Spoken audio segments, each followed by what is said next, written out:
বারবার আপনার রিসার্চটা চালিয়ে যাচ্ছেন যে আমাদের যারা ভবিষ্যৎ প্রজন্ম ছোট ভাই যারা আছে তারা যেন ফিল্ডে কাজ করতে পারেন, ভালো করে গুণগত মান রক্ষা করে এগুলো উপকারে আসবে। আমি বেশি বলতে চাচ্ছি না, আবারও সবাইকে ধন্যবাদ জানাচ্ছি আজকের আয়োজনের জন্য। তোমরা শুরু করো। আচ্ছা আচ্ছা ভাই, ডক্টর খসরু আপনি যে একেবারে সংক্ষেপে বলেন তাহলে তারপর শুরু করতাম। ধন্যবাদ সবাইকে। আমি আমাদের ইঞ্জিনিয়ার আব্দুল সালাম খান সাহেবের বক্তব্যের সূত্র ধরেই বলতে চাই যে কোয়ালিটির কোনো বিকল্প নাই। যে কোনো জায়গায় আমরা করি না, কাজ করি না কেন, সেটা শুধু ডিজাইনের ক্ষেত্রে না, everywhere quality is very important. Quality ছাড়া যে কোনো কাজ সেটা আসলে কি হবে আর কি, কাজ হবে কিন্তু লংজিবিলিটি থাকবে না। এই জন্য আমাদের দেশে যে সমস্ত কনস্ট্রাকশন গুলো হইতেছে বা যে সমস্ত কাজগুলো আমরা দেখতে পাচ্ছি, আমাদের মেট্রো রেল হইলো, পদ্মা ব্রিজ হয়েছে, তারপরে যমুনার উপরে রেলওয়ে ব্রিজ হচ্ছে, এই সবগুলোতেই আমরা যদি এট এ গ্লেন্স একটু দেখি, কোয়ালিটির কোনো বিকল্প নাই। কোয়ালিটির যে যদি একটু হেরফের হয়, ডিজাইনে হোক, সেটা কনস্ট্রাকশনে হোক, সুপারভিশন হোক, যে কোনো লেভেলেই কোয়ালিটিটা 100% আমাদের এনশিওর করতেই হবে। তা না হলে আমরা মানে জনগণ সাফারার হব। আমি ধন্যবাদ জানাচ্ছি যারা আপনারা এই আমাদের এই সেমিনারের বা এই টপিক নিয়ে আলোচনায় মানে আয়োজন করেছেন। সবাইকে ধন্যবাদ জানাচ্ছি। বাংলাদেশ থেকে আর কি আপনারা ম্যাক্সিমামই বাংলাদেশের বাহির থেকে জয়েন করছেন, আমরা হয়তোবা অল্প কয়েকজন বাংলাদেশ থেকে জয়েন করছি। আপনাদেরকে সাধুবাদ জানাচ্ছি।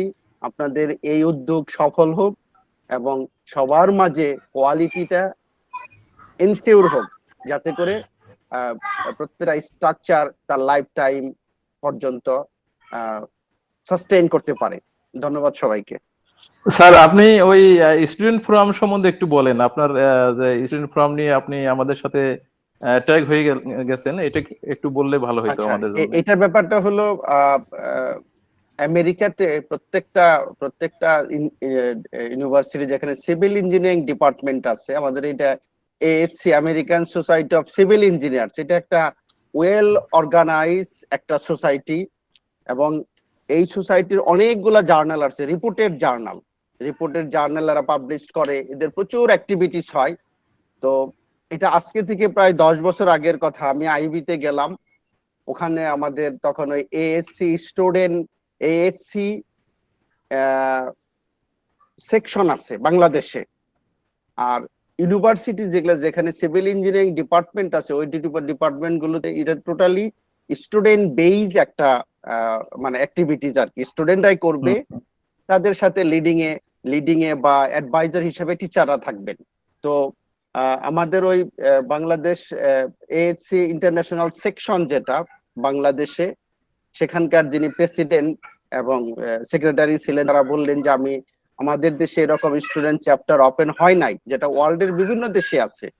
তখন আমি একটু কাজ করার সুযোগ দেন, উনি আমাকে 25টা ফর্ম দিছিলেন।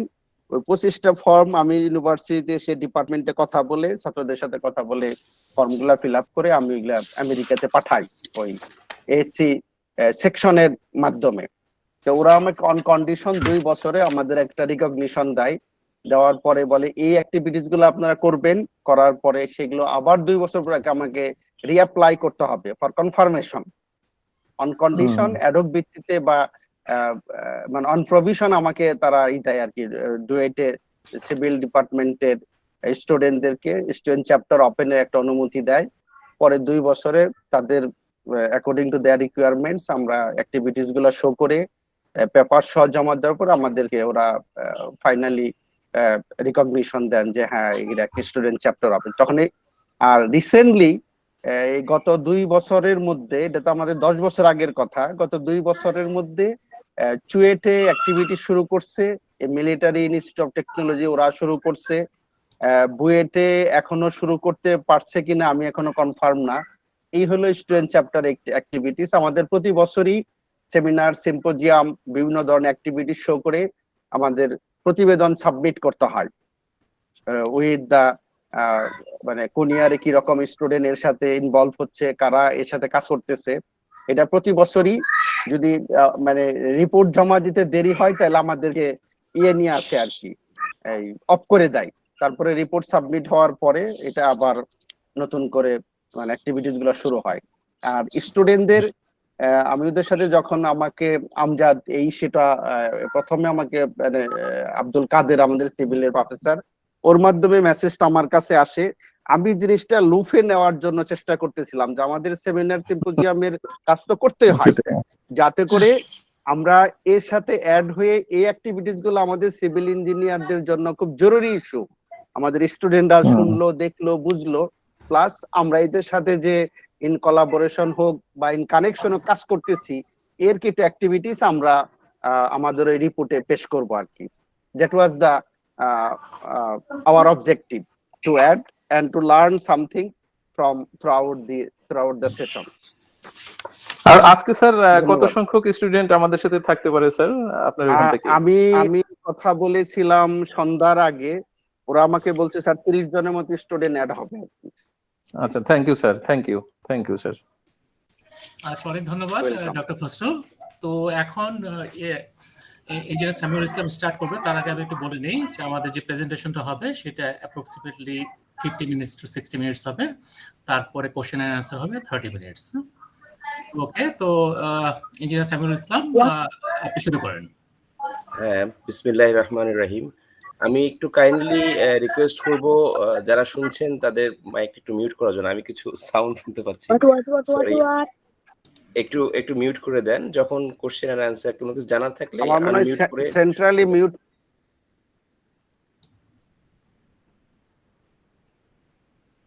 হ্যাঁ, আমার মনে হয় মিউট হয়ে গেছে।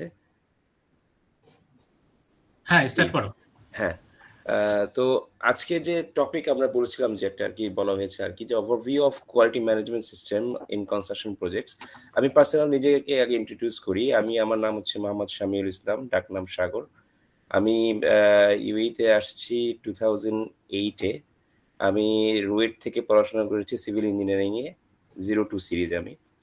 তো আমি কিউএকিউসি ডিপার্টমেন্টে আছি সিন্স 2010। বর্তমানে অ্যাজ এ কিউএকিউসি ম্যানেজার আমি ইসিসিতে কাজ করছি Dubai, which is engineering contracting company. তো দ্য টপিক যেটা আমরা আজকে ডিসকাস করবো, overview of quality management system in construction project. It's a very vital thing in construction field actually. তো এটা আমাদের শুধু কনস্ট্রাকশন ফিল্ডে না, এটা প্রত্যেকটা সেক্টরে, প্রোডাকশন থেকে শুরু করে আপনার কনস্ট্রাকশন যে কোনো সেক্টরে এটা অ্যাপ্লাই করা যায়। তো আজকে আমরা ডিসকাস করব যে কনস্ট্রাকশন প্রজেক্ট এটা আমরা কিভাবে অ্যাপ্লাই করি, এটার কি বেনিফিট আছে, কিভাবে অ্যাপ্লাই করব, কি আউটপুট পাবো আমরা হয়তোবা এটা থেকে, এবং লাস্টলি একটা ব্রিফ আইডিয়া দিব যে আমাদের কিউএকিউসি প্রসিডিওরটা আমরা কনস্ট্রাকশন কোম্পানিতে কিভাবে করি। তো ফার্স্ট স্লাইডে চলে যায় যে আমরা প্রথমত বলতে চাচ্ছি যে what is QMS. QMS means quality management system is defined as a formalized system that documents process, procedures, responsibilities for achieving quality policies and objectives and meeting the customer requirement satisfaction. Actually, যে কোনো project শুরু করার আগে আমাদের যদি আমরা জানি যে কিউএমএস সিস্টেমটা কি, হোয়াট ইজ কিউএমএস আর কি, মানে প্রসিডিওরটা কি জন্য করা হচ্ছে, যেটাতে বলা হচ্ছে যে এটাতে যে প্রসেস থাকবে, প্রসিডিওর থাকবে এবং রেসপন্সিবিলিটি মেনশন করা থাকবে, এবং মেইন গোল হবে আমাদের যে কাস্টমার, যে আমাদের ক্লায়েন্ট হবে, তাকে স্যাটিসফাই করা, তার যে রিকোয়ারমেন্টগুলো আছে সেগুলো ফুলফিল করা। তো সেগুলোর জন্য একটা সিস্টেম কোম্পানি যদি ফলো করে তাহলে সেটা অ্যাচিভ করা যাবে অ্যাজ এ গোল আর কি। তো আমরা যদি বলি নেক্সটটা যেটা আছে, যেটা what is QMS ISO 9001, it's a standard QMS ISO 9001 2008 and then it was converted to 2015, it's updated.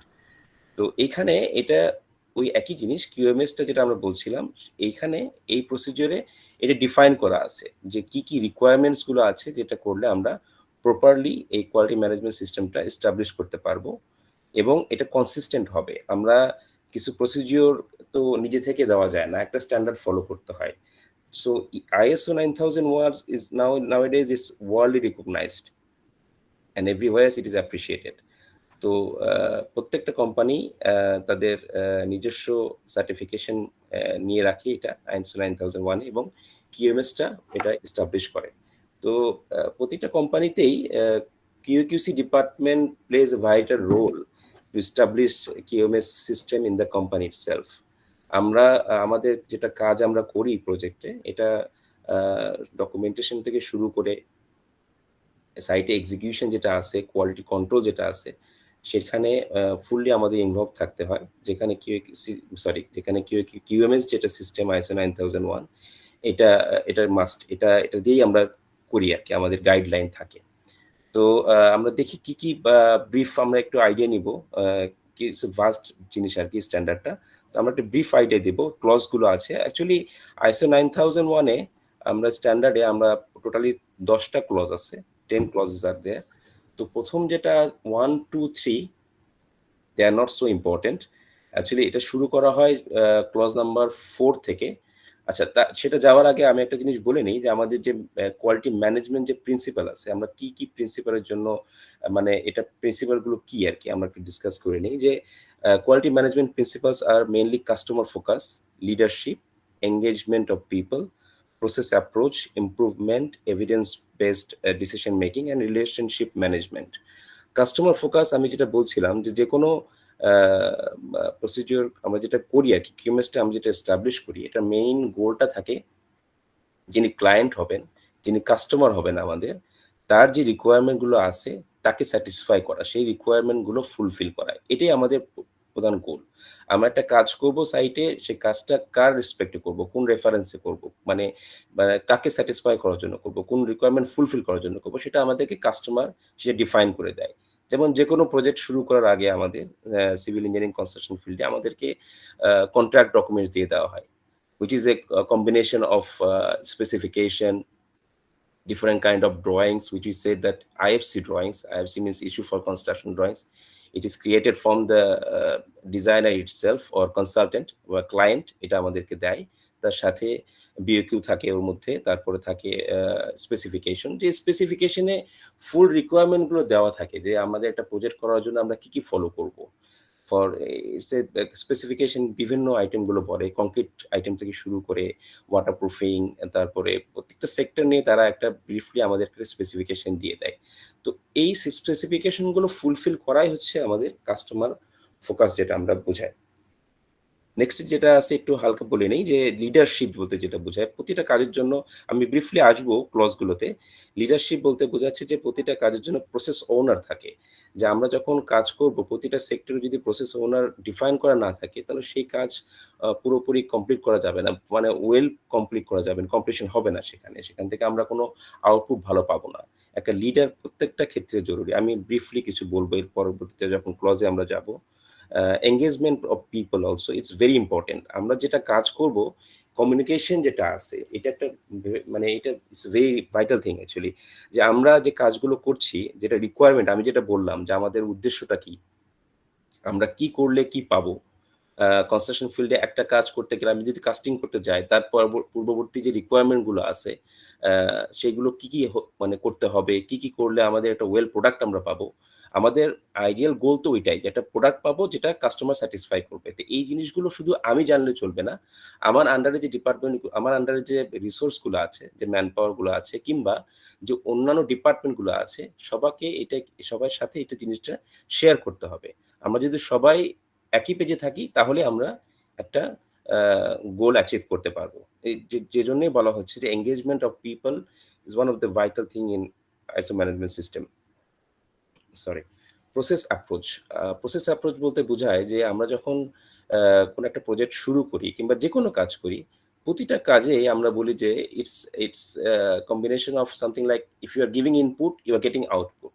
তো একটা সিস্টেমে যখন আমরা একটা জায়গাতে যখন আমরা একটা ইনপুট দিচ্ছি, একটা আউটপুট পাচ্ছি, এটাকে বলা হচ্ছে প্রসেস অ্যাপ্রোচটা কি জিনিস। আমরা যদি প্রত্যেকটা সেক্টরকে এভাবে দেখি, প্রতিটা স্টেজ অফ ওয়ার্ককে যদি আমরা প্রসেস অ্যাপ্রোচে নিয়ে আসি, যেখানে আমরা বিভিন্ন জিনিস অ্যাপ্লাই করতে পারি, যেমন পিডিসিএ সাইকেল। নেক্সট স্লাইডে আমি সেটা বলবো, যে পিডিসিএ সাইকেল অ্যাপ্রোচ করে আমরা কিভাবে একটা জিনিস ওয়েল প্রোডাক্ট পেতে পারি, ওখান থেকে মানে রিকোয়ার্ড যে প্রোডাক্টটা আমার আছে সেটা পেতে পারি। সেটা যদি আমরা ওইভাবে কন্ট্রোল করি, প্রসেস অ্যাপ্রোচ করি, তাহলে আমরা একটা রিকোয়ারমেন্ট করে যাব, আমাদের কন্টিনিউয়াস ইমপ্রুভমেন্ট হবে। আমাদের ইমপ্রুভমেন্ট শুধু দরকার না, প্রত্যেকটা কাজে একটা কন্টিনিউয়াস ইমপ্রুভমেন্ট দরকার।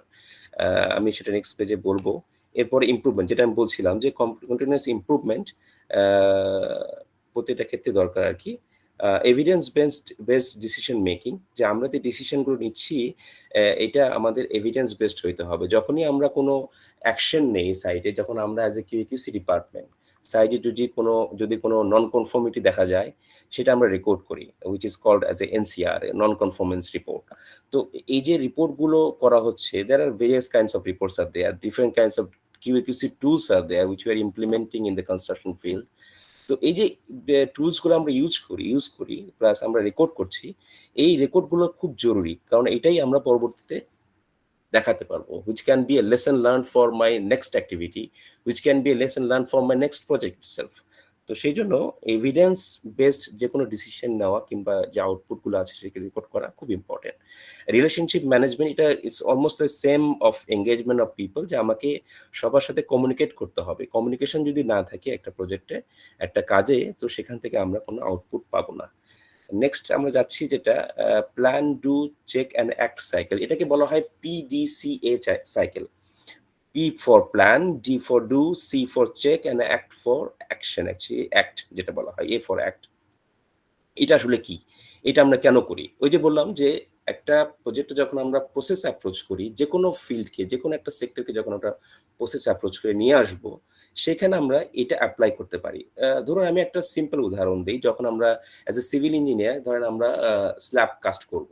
স্ল্যাব কাস্ট করার আগে আমাদেরকে যে রিকোয়ারমেন্টগুলো আছে, যেমন রিবার ইনস্টলেশন, কিংবা তার আগে হইতে পারে আমরা ওয়াটারপ্রুফিং অ্যাপ্লাই করছি, রিবার ইনস্টলেশন করছি, তারপরে রিবার ইন্সপেকশন হবে, তারপরে সেটা অ্যাপ্রুভ হবে কনসালটেন্ট দ্বারা, তারপর সেটা আমরা কাস্ট করব with approve casting material, which approve casting মানে যেটা অ্যাপ্রুভ কংক্রিট যেটা দেওয়া আছে, কি গ্রেডের হবে সেগুলো। তো এই যে একটা প্রসেস আমি বললাম, এই প্রসেসটা করার জন্য আমরা কিভাবে একটা একটা কোয়ালিটিফুল প্রোডাক্ট পাবো, আমরা কিভাবে পাবো, মানে কাজটা কিভাবে ভালো হতে পারে কিংবা কারেক্ট হতে পারে। যখন আমরা চিন্তা করব এই যে আমরা কাজটা করব, প্রথম স্টেপ হচ্ছে প্ল্যান, যে আমাদেরকে প্ল্যান করতে হবে যে এই কাজটা আমরা কিভাবে করলে we will satisfy the requirements of customer, that means client.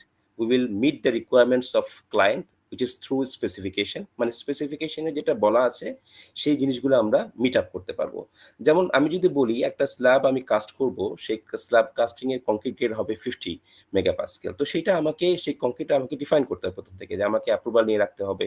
আমাকে রেডিমিক্স প্ল্যান থেকে যদি আমি নিই, সেটা অবশ্যই রেডিমিক্স প্ল্যান থেকে আসে, ট্রায়াল মিক্স করে রাখতে হবে। তো এই যে জিনিসগুলো আছে, এইগুলো আমরা করি কি অ্যাজ এ কিউসি ডিপার্টমেন্ট, আমরা প্রথমত একটা মেথড স্টেটমেন্ট সাবমিট করে নিই, যেখানে বলা থাকে যে method statement for each and every activity. তো প্রথম অ্যাক্টিভিটি যেটা বলছিলাম কাস্টিং কংক্রিট, এটার জন্য আমরা প্রথমে চিন্তা করে রাখলাম যে method statement for casting concrete, এটা প্ল্যান হিসেবে আসলো। এইটা যখন করলাম, উইচ ইজ বেইং অ্যাপ্রুভ, আমরা প্রসিজিওর রেডি করলাম। Method statement is nothing but combination of the procedures, how we will do the job. এখানে ডিফাইন করা থাকে আপনার স্কোপ, রেসপন্সিবিলিটিস, কার কি রেসপন্সিবিলিটি, এবং কিভাবে আমরা স্টেজ ওয়াইজ কাজগুলো করব। তো সবকিছু কিন্তু আসছে প্ল্যানের মধ্যে।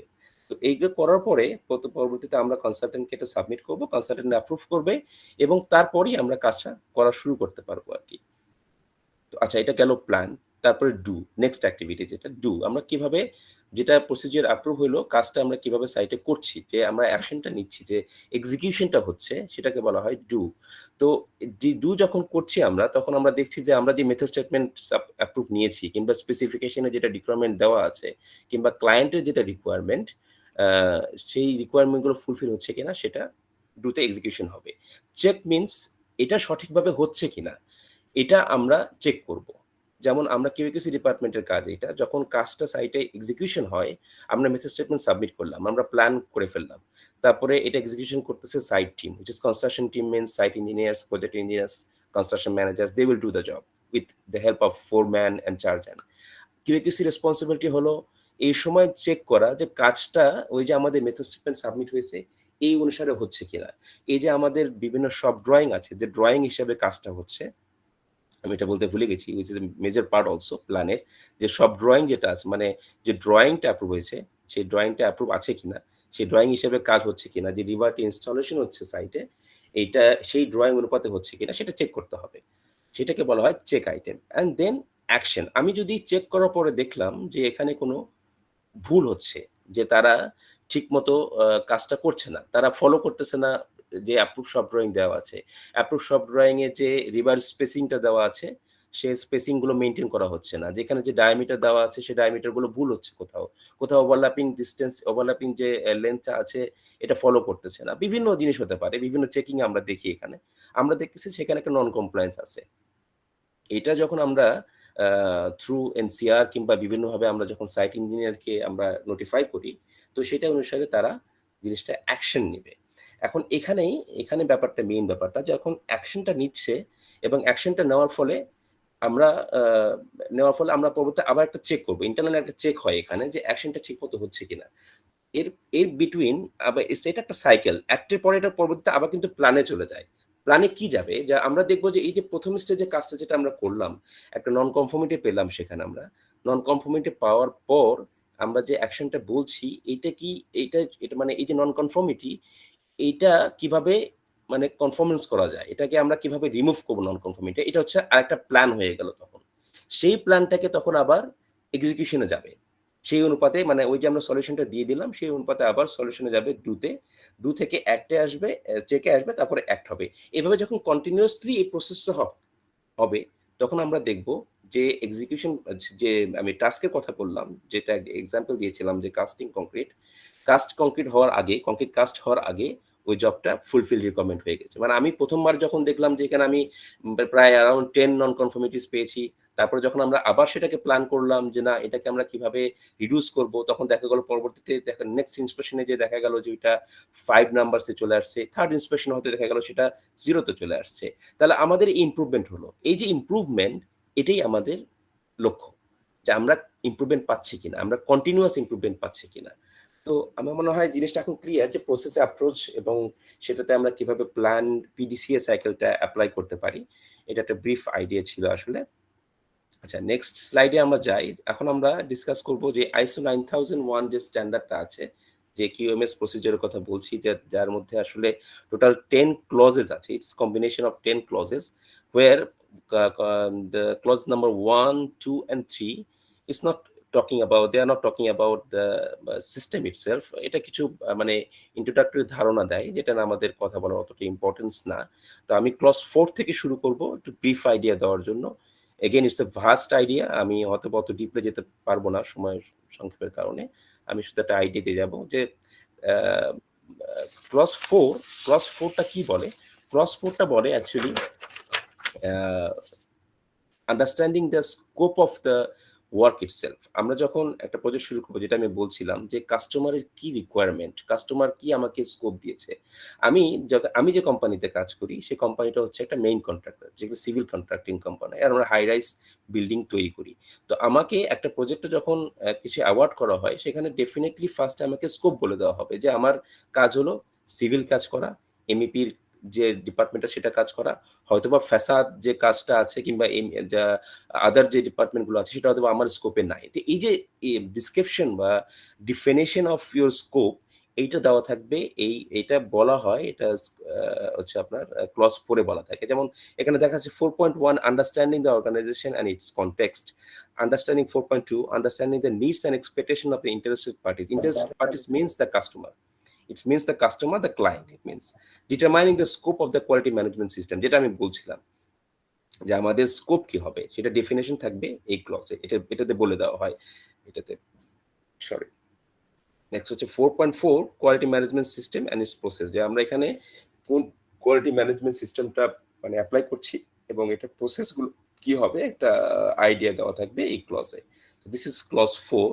নেক্সট ক্লজ যেটা আছে, আচ্ছা এখানে আরেকটা জিনিস বলা যায়, এই জিনিসগুলো আমরা প্রথমত কিউএকিউসি ফিল্ডে আমরা কি করি, কিউএকিউসি ম্যানেজার ডিপার্টমেন্ট হিসেবে যখন একটা প্রজেক্ট অ্যাওয়ার্ড হয়, আমরা প্রথম কাজ হলো আমাদের as a QAQC department to define, to present the project quality plan to the client. যে আমরা একটা প্রজেক্ট পেয়েছি, আমাদেরকে স্পেসিফিকেশন দেওয়া আছে, আমাদেরকে কন্ট্রাক্ট ডকুমেন্ট দেওয়া আছে, আমরা জিনিসটাকে কিভাবে এক্সিকিউট করব, কি মানে সিস্টেম ফলো করব, এটা যদি আমরা আইসো 9001 2015 যেটা আমি আজকে ডিসক্রাইব করছি, এটা যদি আমরা ফলো করি, তার যে রিকোয়ারমেন্টগুলো আছে with the help of the specification, মানে এটাকে আমরা কম্পেয়ার করে ওখান থেকে ডকুমেন্টগুলো আমরা এখানে বলবো যে আমরা এই জিনিসগুলো এইভাবে ফলো করব। এখানে প্রজেক্ট কোয়ালিটি প্ল্যান, এটার যেটা মেইন পার্ট যেটা হয়, এখানে আমাদের দেওয়া থাকবে যে আমাদের again the scope of work যেটা বলা আছে সেটা এখানে ডিফাইন করা থাকবে। এটা মেইন 3টা পার্ট বলা যায় কোয়ালিটি প্ল্যানে। ফার্স্ট পার্ট হচ্ছে আপনাকে scope of the work will be defined here. Then the process, documented procedure should be mentioned as well, যে আপনি আপনার যে প্রজেক্টে কি কি কাজ করবে, ডকুমেন্ট সাবমিশন কিভাবে হবে, কোনো ডকুমেন্ট টেমপ্লেট কিভাবে হবে, সেই টেমপ্লেটগুলো ইন্ট্রোডিউস করা এখানে, প্লাস মেথড সাবমিশন কোন কোন অ্যাক্টিভিটিসগুলো হবে এগুলো ডিফাইন করা থাকবে ব্রিফলি। তারপরে রেসপন্সিবিলিটি, আর নেক্সট যে আইটেম, যেটি ইম্পর্টেন্ট আইটেম বলা হয় সেটা হচ্ছে অর্গানাইজেশন স্ট্রাকচার, যে আমার একটা প্রজেক্ট করার জন্য আমাদের কি অর্গানাইজেশন স্ট্রাকচার থাকবে, যে আমাদের যে প্রথমত প্রজেক্ট ম্যানেজার থাকবে, তার আন্ডারে কনস্ট্রাকশন ম্যানেজার থাকবে, কিউএসি ডিপার্টমেন্ট থাকবে, কোন কোন ডিপার্টমেন্ট থাকবে, এটাও ডিফাইন করা খুব জরুরি। কারণ ক্লায়েন্ট বা কনসালটেন্ট তারা জানতে চায় যে একটা প্রজেক্ট করার জন্য স্পেসিফিকলি যে প্রজেক্টটাকে আমাকে অ্যাওয়ার্ড করা হয়েছে, এই প্রজেক্ট চালানোর জন্য কারা কারা রেসপন্সিবল, তারা আমাদেরকে বলতে পারে যে তারা মানে তোমাদের কি সিএম মানে কনস্ট্রাকশন ম্যানেজার আছে কিনা, তোমাদের কি কিউএসি ডিপার্টমেন্ট আছে কিনা, প্ল্যানিং ডিপার্টমেন্ট আছে কিনা। This will be also defining quality plan. এবং এখানে দেওয়া থাকে যে আমরা কিভাবে এনসিআর রিপ্লাই করব। All this things will be briefly described in project quality plan, which is a major part as a quality clause 4. আচ্ছা, নেক্সট যে ক্লজটা আছে সেটা হচ্ছে clause number 5, it's called leadership. আমি মনে হয় প্রথমে ওই প্রিন্সিপাল বলার সময় যে কোয়ালিটি ম্যানেজমেন্ট যে প্রিন্সিপাল আছে ওখানে কিছুটা বলেছিলাম যে লিডারশিপ ইজ হোয়াট। আমাদের প্রত্যেকটা কাজে আমি যেটা বলবো পরবর্তীতে আসবে এটা, যে রেসপন্সিবিলিটি ম্যাট্রিক্স এই ক্লজের আন্ডারে বলি যে একটা কাজ শুরু করার আগে আমরা ডিপার্টমেন্ট হিসেবে, আমাদের কোম্পানি হিসেবে, প্রজেক্ট হিসেবে রেসপন্সিবিলিটি ম্যাট্রিক্সটা ডিফাইন করা খুব জরুরি, যে কে কোন কাজ করবে, কার স্কোপে কতটুকু কাজ আসে। এটা যদি প্রোফাইলে ডিফাইন করা যায় তাহলে কারো কাজের সাথে কারো কাজের ক্ল্যাশ হয় না।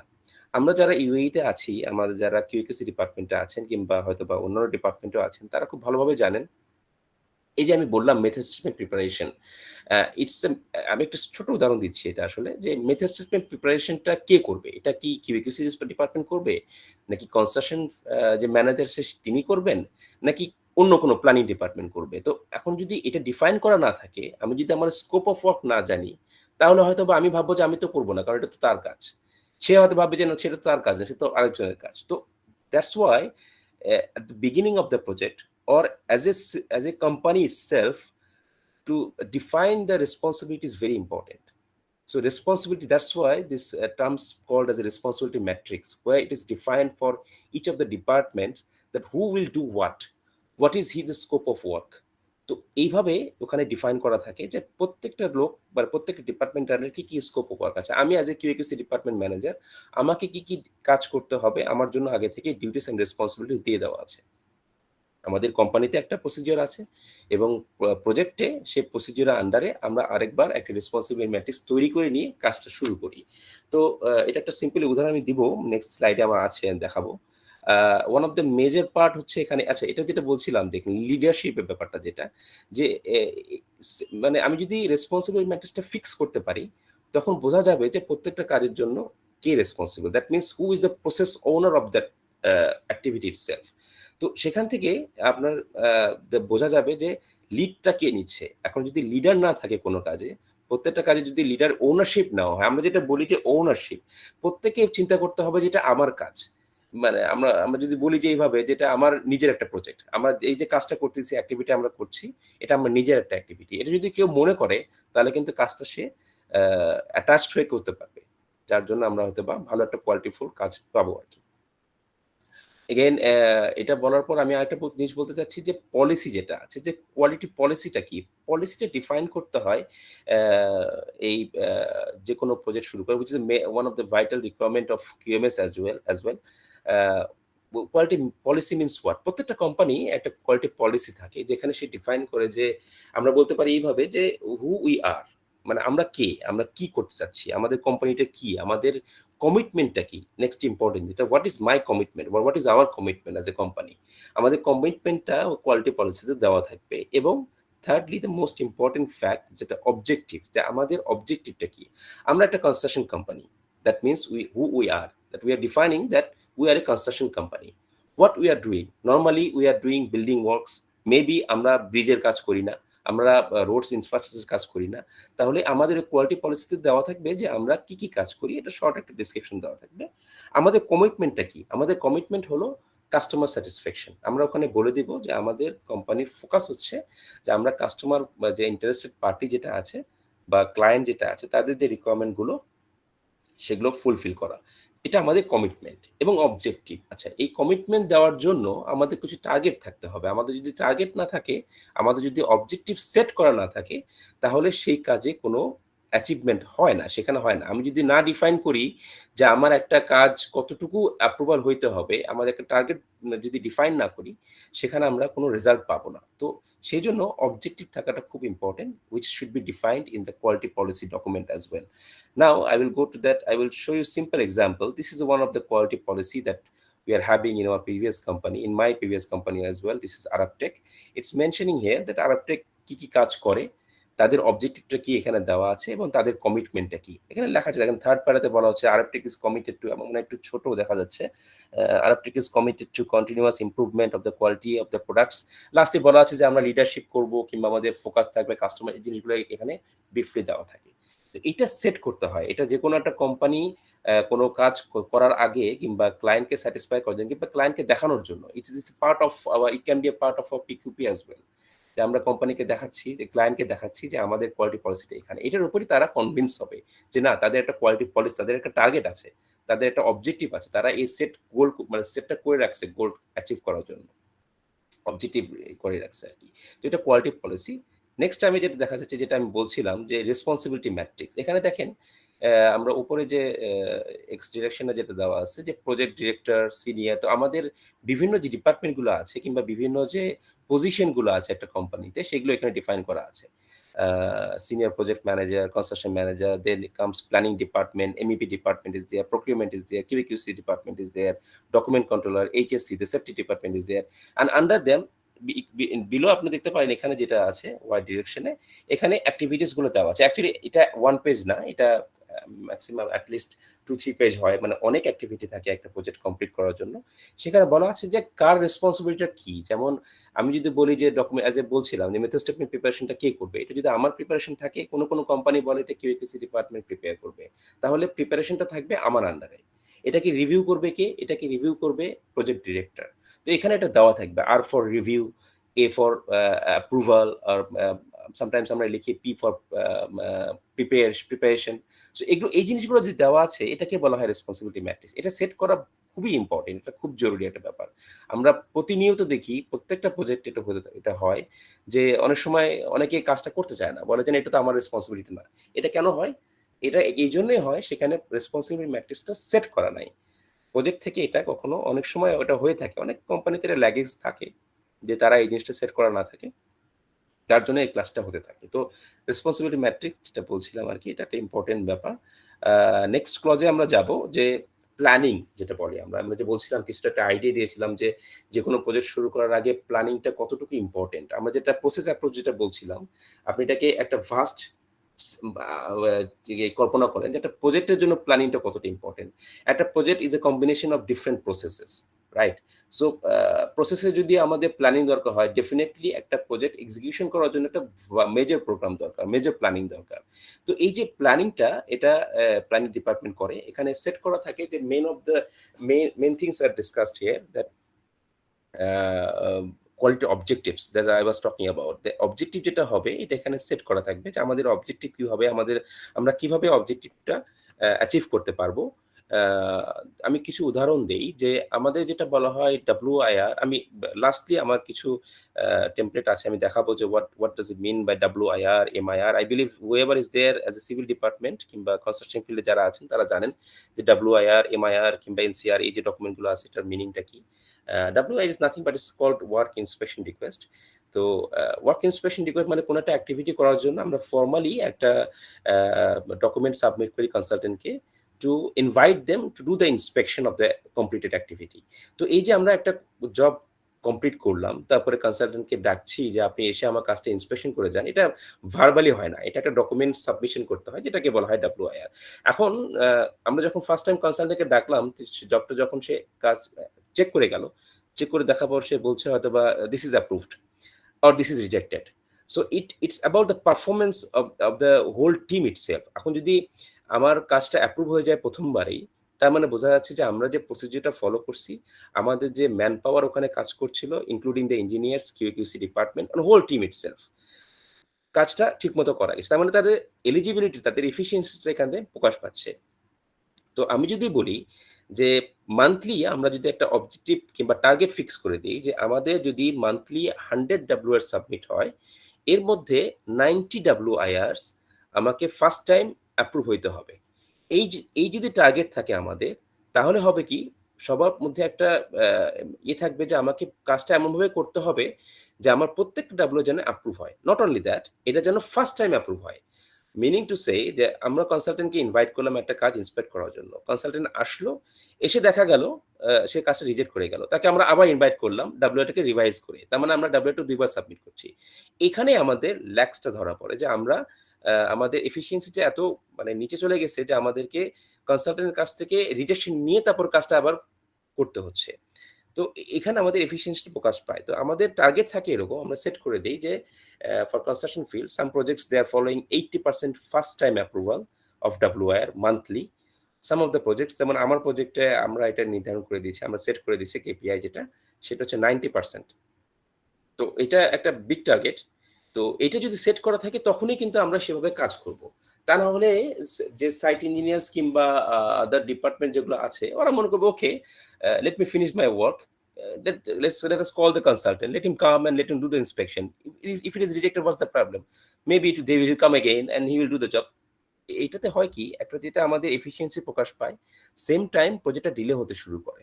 তো সাচ এন ইম্পর্টেন্ট ইস্যুস। আমি যদি সেট আপ করে দিই যে না আমার টার্গেট থাকবে এরকম, আমার কেপিআই যেটা বলা হয় কি পারফরমেন্স ইন্ডিকেটর উইথ অবজেক্টিভস 90%, তাহলে সেভাবে আমরা কাজ করতে থাকবো, যেখানে আমরা অ্যাচিভ করতে পারবো। সেজন্য কোয়ালিটি অবজেক্টিভসটা is so important to set in a project itself. And then the risk and opportunities, the first clause actually 6.1, action to address risks and opportunities. লাস্টে আমি একটা প্রশ্নে প্রিভেন্টিভ অ্যাকশন বলবো, যেটা 2008 ভার্সনে ছিল, which is converted to risk and opportunities in 2015. Risk and অপরচুনিটিসটা কি, যে আমরা যে কোনো কাজ শুরু করার আগে আমরা সেটার পসিবল রিস্ক নিয়ে কথা বলবো, যে আমরা একটা কাজ করতে গেলে কি কি রিস্ক আসতে পারে। সেই রিস্কগুলো যদি আমরা প্রথম থেকে প্ল্যানিং এর মধ্যে রেখে দেই, তাহলে তার অ্যাকশনটা আমরা আগে থেকেই ডিফাইন করে রাখবো। যে আমরা যদি এই কাজটা এইভাবে করি, আমরা জানি যে সিম্পল একটা উদাহরণ, কখনো কখনো আমাদের কন্ট্রাক্ট ডকুমেন্টস, আইএফসি ডকুমেন্ট যেটা বোঝায়, যেটা বলে যে ইস্যু ফর কনস্ট্রাকশন ড্রয়িংস যেটা আছে, design drawing, sometimes the client is delaying to issue it to us. Sometimes ওরা একটা ড্রয়িং আমাকে দিয়েছে কোনো একটা ফ্লোরের জন্য, ফর এক্সাম্পল একটা ড্রয়িং দিয়েছে, কিন্তু তারপরে দেখা যাচ্ছে যে ক্লায়েন্টের কিছু রিকোয়ারমেন্টের জন্য সেই ড্রয়িংটাকে চেঞ্জ করলো, কিংবা সে হয়তো বা লেটলি সাবমিট করলো। তো এই জিনিসগুলো কিন্তু প্রত্যেকটা প্রজেক্টেই হয়। তো আমরা যখন একটা প্রজেক্টে জিনিসগুলো দেখবো, আমরা যখন শিখবো, যেটাকে বলা হয় lesson learned, it will be use for the next projects as a risk analysis. আমরা এটাকে তখন রিস্ক ফ্যাক্টর হিসেবে নেক্সট কোম্পানিতে, নেক্সট প্রজেক্টে নিয়ে আসবো, প্রথমেই প্রজেক্ট শুরু করার প্রথমেই, যে আমরা জানি যে আমরা যদি ডকুমেন্ট কনসালটেন্টের কাছ থেকে লেটলি রিসিভ করি, তাহলে আমাদের এটা প্রিপেয়ার করতে, এটা এক্সিকিউট করতে দেরি হবে। এটার জন্য আমরা কি কি করতে পারি, এটার জন্য অ্যাকশন কি হইতে পারে, this is called risk analysis, risk and opportunities analysis, যেটা প্ল্যানিং ডিপার্টমেন্টের মধ্যে আসে। আমি আপনাদের একটা স্লাইড দেখাবো এটার সম্বন্ধে, রিস্ক যেটা বলা হয়, আমরা যে রিস্ক রেজিস্টার বলি, এখানে আপনারা দেখতে পারেন যে রিস্ক ডিসক্রিপশন দেওয়া আছে। এখানে বিভিন্ন রিস্ক হইতে পারে, বিভিন্ন প্রকার হইতে পারে রিস্কগুলো।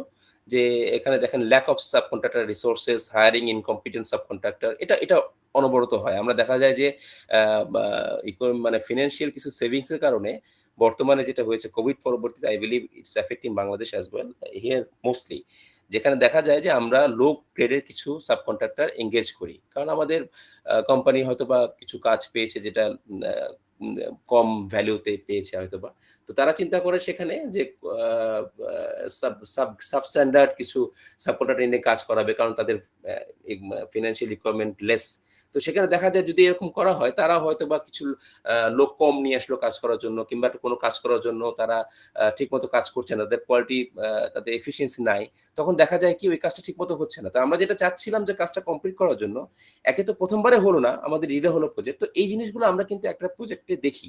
তো এইটা দেখে আমাদের নিয়মটা কি, আমাদের উদ্দেশ্যটা কি, এই যে আমরা লেসন, একটা লেসন ছিল আমাদের জন্য, একটা লার্ন করলাম আমরা, এটাকে আমরা ইউজ করব পরবর্তীতে as a risk for the next project itself. আমরা জানি এটা একটা রিস্ক হতে পারে, তার জন্য কি কি অ্যাকশন নেওয়া যায়, যে আমরা চিন্তা ভাবনা করলাম, ম্যানেজমেন্টের ডিসকাশন করলাম যে না, আমরা যেটা চিন্তা করেছিলাম যে সাবস্ট্যান্ডার্ড কিছু কোম্পানি নিয়ে আসবো যেটাতে আমাদের টাকা খরচ কম হবে, অ্যাট দ্য সেম টাইম আমরা বেনিফিট পাবো, কিন্তু সেটা কিন্তু হচ্ছে না। তাহলে আমাদেরকে কোম্পানি সাবকন্ট্রাক্টর যেটা আছে তাদের লেভেলটাকে হায়ার করতে হবে। এই যে আমি একটা উদাহরণ দিলাম, this is the importance that why we need to discuss about the risk at the beginning of the project.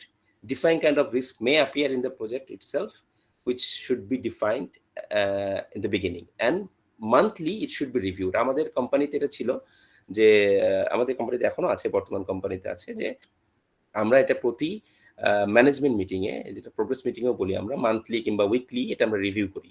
আমরা যে রিস্কগুলো ডিফাইন করেছিলাম, নিউ কিছু রিস্ক এসেছে কিনা, যে রিস্কগুলো আমরা প্রথমে ডিফাইন করেছি তার কি কি ট্রিটমেন্টগুলো আমরা করতে পেরেছি কিনা, মিটিগেশন প্ল্যান যেটা ছিল সেটা কি অ্যাপ্লাই করা হয়েছে কিনা, এসবগুলো জিনিসগুলো আমরা ভেরিফাই করি, যেটা রিস্ক রেজিস্টারে দেওয়া থাকে। নেক্সট ওয়ান হচ্ছে risk and opportunity register, the same, almost the same.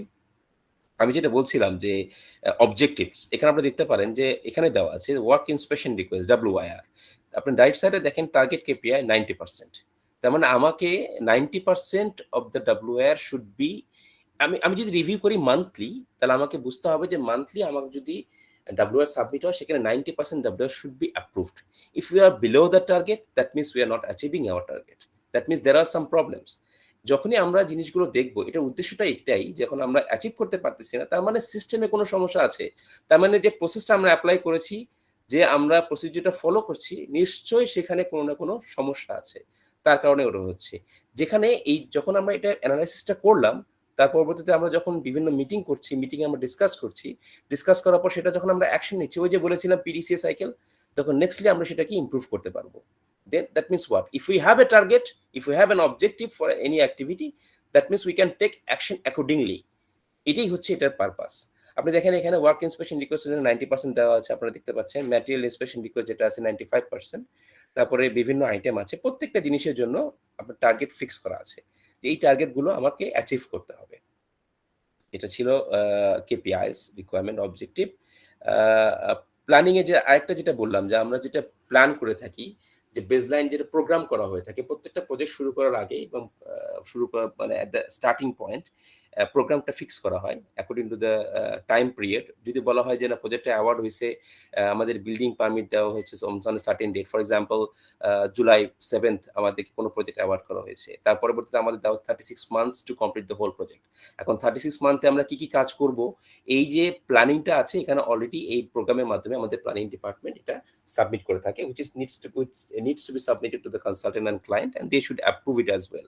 তারাও দেখবে যে এর মধ্যে কোনো কিছু চেঞ্জ করা যায় কিনা, টু এক্সপেরাইট দ্য অ্যাক্টিভিটি। আমাদের প্রজেক্ট সবাই টার্গেট থাকবে যে কনস্ট্রাকশনটা কত তাড়াতাড়ি শেষ করা যায় উইথ কোয়ালিটি মেনটেন করে কিভাবে টার্গেটফুলি কমপ্লিট করা যায়, এটা ডিফাইন করা থাকে একটা প্রোগ্রামে। বিভিন্ন আইটেমগুলো প্রত্যেকটা আইটেম দেওয়া থাকবে এখানে সবকিছু নিয়ে আর্লি স্টার্ট, আর্লি ফিনিশ, এগুলো যেগুলো ব্যাপারগুলো আছে, এগুলো ডিসকাস করা হয়, এখানে দেওয়া থাকে। এখানে সেইভাবে কাজগুলো এক্সিকিউট হয়ে থাকে সাইটে। এখান থেকে আমরাও একটা আইডিয়া পাই, যখন এই প্রোগ্রামটা সেট করা হয় প্ল্যানিং ডিপার্টমেন্ট দ্বারা, আমরা অ্যাজ এ QAQC ডিপার্টমেন্ট এখান থেকে কি নিব, আমরা এখান থেকে দেখব যে আমাদের এখানে টার্গেট দেওয়া আছে যে লেভেল 1, আমার যদি একটা 50 স্টোরি বিল্ডিং হয়, তো এখানে দেওয়া থাকবে যে লেভেল 1 এর যে target date of casting concrete is which date. Accordingly আমরা আমাদেরকে প্রিপেয়ার করব লেভেল 1 কাস্ট করার জন্য। সেটা ডকুমেন্টেশন ঠিক আছে কিনা, সেটার ক্ষেত্রে সব ড্রয়িং অ্যাপ্রুভাল আছে কিনা, সেটার জন্য মেথড স্টেটমেন্ট সাবমিশন আছে কিনা, এই জিনিসগুলো আমরা তখন ওই ডেট থেকে পাবো। Not only QAQC department, all other departments will work together with the planning department. They will gather the information, the dates from this program itself, and then they will execute accordingly. আচ্ছা, next clause আমাদের আছে, যেটা clause number 7, যেটা আমরা এখানে discuss করি regarding the resources. different kind of resources required in one project to complete it, correct? So এখানে আমাদের হিউম্যান রিসোর্স আছে, প্লাস আমি যেটা বললাম সাবকন্ট্রাক্টর যেটা আছে এটা তাদের একটা রিসোর্সের ব্যাপার আছে। প্রত্যেকটা রিসোর্স নিয়ে আমরা কথা বলি এখানে, যেখানে পিপল, ইনফ্রাস্ট্রাকচার কিরকম হবে, environment for the operation of the processes. একটা প্রজেক্ট করতে গেলে শুধু রিসোর্স দিলাম কিন্তু রিসোর্সের কোনো এনভায়রনমেন্ট থাকলো না কাজ করার জন্য, এটা মেনটেন করতে হবে, যেটা which is obligatory for this clause itself. তারপরে মনিটরিং অ্যান্ড মেজারিং রিসোর্সেস আমাদের আছে কিনা, আমরা কিভাবে আমরা কোনো কাজ করব, কাজ করার জন্য, কাজ করার পরে আমি যেটা বলছিলাম সবকিছু কিন্তু দেখেন পিডিসি সাইকেলের মধ্যে আছে। আমি যে কাজটা চেক করব, আমি যেটা অ্যানালাইসিস করব, অ্যানালাইসিস করার জন্য যে ইকুইপমেন্টগুলো দরকার হতে পারে কোনো কোনো ক্ষেত্রে, সেই ইকুইপমেন্টগুলো আমাদের আছে কিনা সেটা কিন্তু এই ক্লজে বলা হচ্ছে, যে মনিটরিং অ্যান্ড মেজারিং রিসোর্সেস আমাদের ইকুইপমেন্টগুলো আছে কিনা। অর্গানাইজেশনাল নলেজ, আমি প্রথমেই বলেছি যে আমি একটা অর্গানাইজেশন থেকে, আমি একটা প্রজেক্ট থেকে কিছু জিনিস শিখলাম, এটা যদি আমি অ্যাজ এ নলেজ নিজেদের মধ্যে রেখে দিই তাহলে কিন্তু কোনো বেনিফিট হবে না। আমি এটাকে এই জিনিসটাকে, এই অর্গানাইজেশন নলেজ যেটা আমি গ্যাদার করলাম, লার্ন করলাম, এটা আমাকে টিমের মধ্যে ডিস্ট্রিবিউট করে দিতে হবে। আমাদেরকে বিভিন্ন ইন্ডাকশন দিতে হবে, যেটা কিউএকিউসি ডিপার্টমেন্টের মধ্যে আসে, এটা একটা রেসপন্সিবিলিটিসের মধ্যে। আমাদের বিভিন্ন ট্রেনিং অ্যারেঞ্জ করতে হবে। আমাদের যদি কোনো দেখি যে আমাদের রিসোর্স যারা কাজ করছে তাদের কিছু ট্রেনিংয়ের অভাব আছে, দেওয়া দরকার আছে, তখন সেটা কোম্পানি থেকে অ্যারেঞ্জ করতে হবে। Actually in this clause support the main part is the resource and their training. এটা একটা খুব ইম্পর্টেন্ট ফ্যাক্ট যে আমাদের যে রিসোর্সগুলো আছে তাদের যদি সাফিসিয়েন্ট ট্রেনিং না থাকে, তাদের যদি সাফিসিয়েন্ট ক্যাপাবিলিটি না থাকে, তাহলে কিন্তু তারা জিনিসটা এক্সিকিউট করতে পারবে না। তো এই কারণেই এই যে ট্রেনিংগুলো অ্যারেঞ্জ করা, নর্মালি আমাদের এইচআর ডিপার্টমেন্ট জিনিসগুলো অ্যারেঞ্জ করে থাকে ফ্রম হেড অফিস ইটসেলফ। যখন প্রজেক্টের ব্যাপারে আসবো তখন আমাদের নিজস্ব পক্ষ থেকে, কিউএকিউসির পক্ষ থেকে আমরা কিছু ট্রেনিং দিয়ে থাকি to different departments. It can be any departments, maybe the laborers, the workers itself, the engineers, site engineers, আমরা তাদেরকে ইন্ডাকশন দিয়ে থাকি। তো এই যে এটাকে বলা হচ্ছে যে অর্গানাইজেশনাল নলেজ অ্যান্ড ট্রেনিং যেটা বলা হয়, কম্পিটেন্স যেটা বললাম আমি কিছুক্ষণ আগে, অ্যাওয়ারনেস যেটা আমি বলেছি, কমিউনিকেশন যেটা আমি অলরেডি বলে দিলাম যে communication is so important, and documented information that is called general creating and updating control of documented information.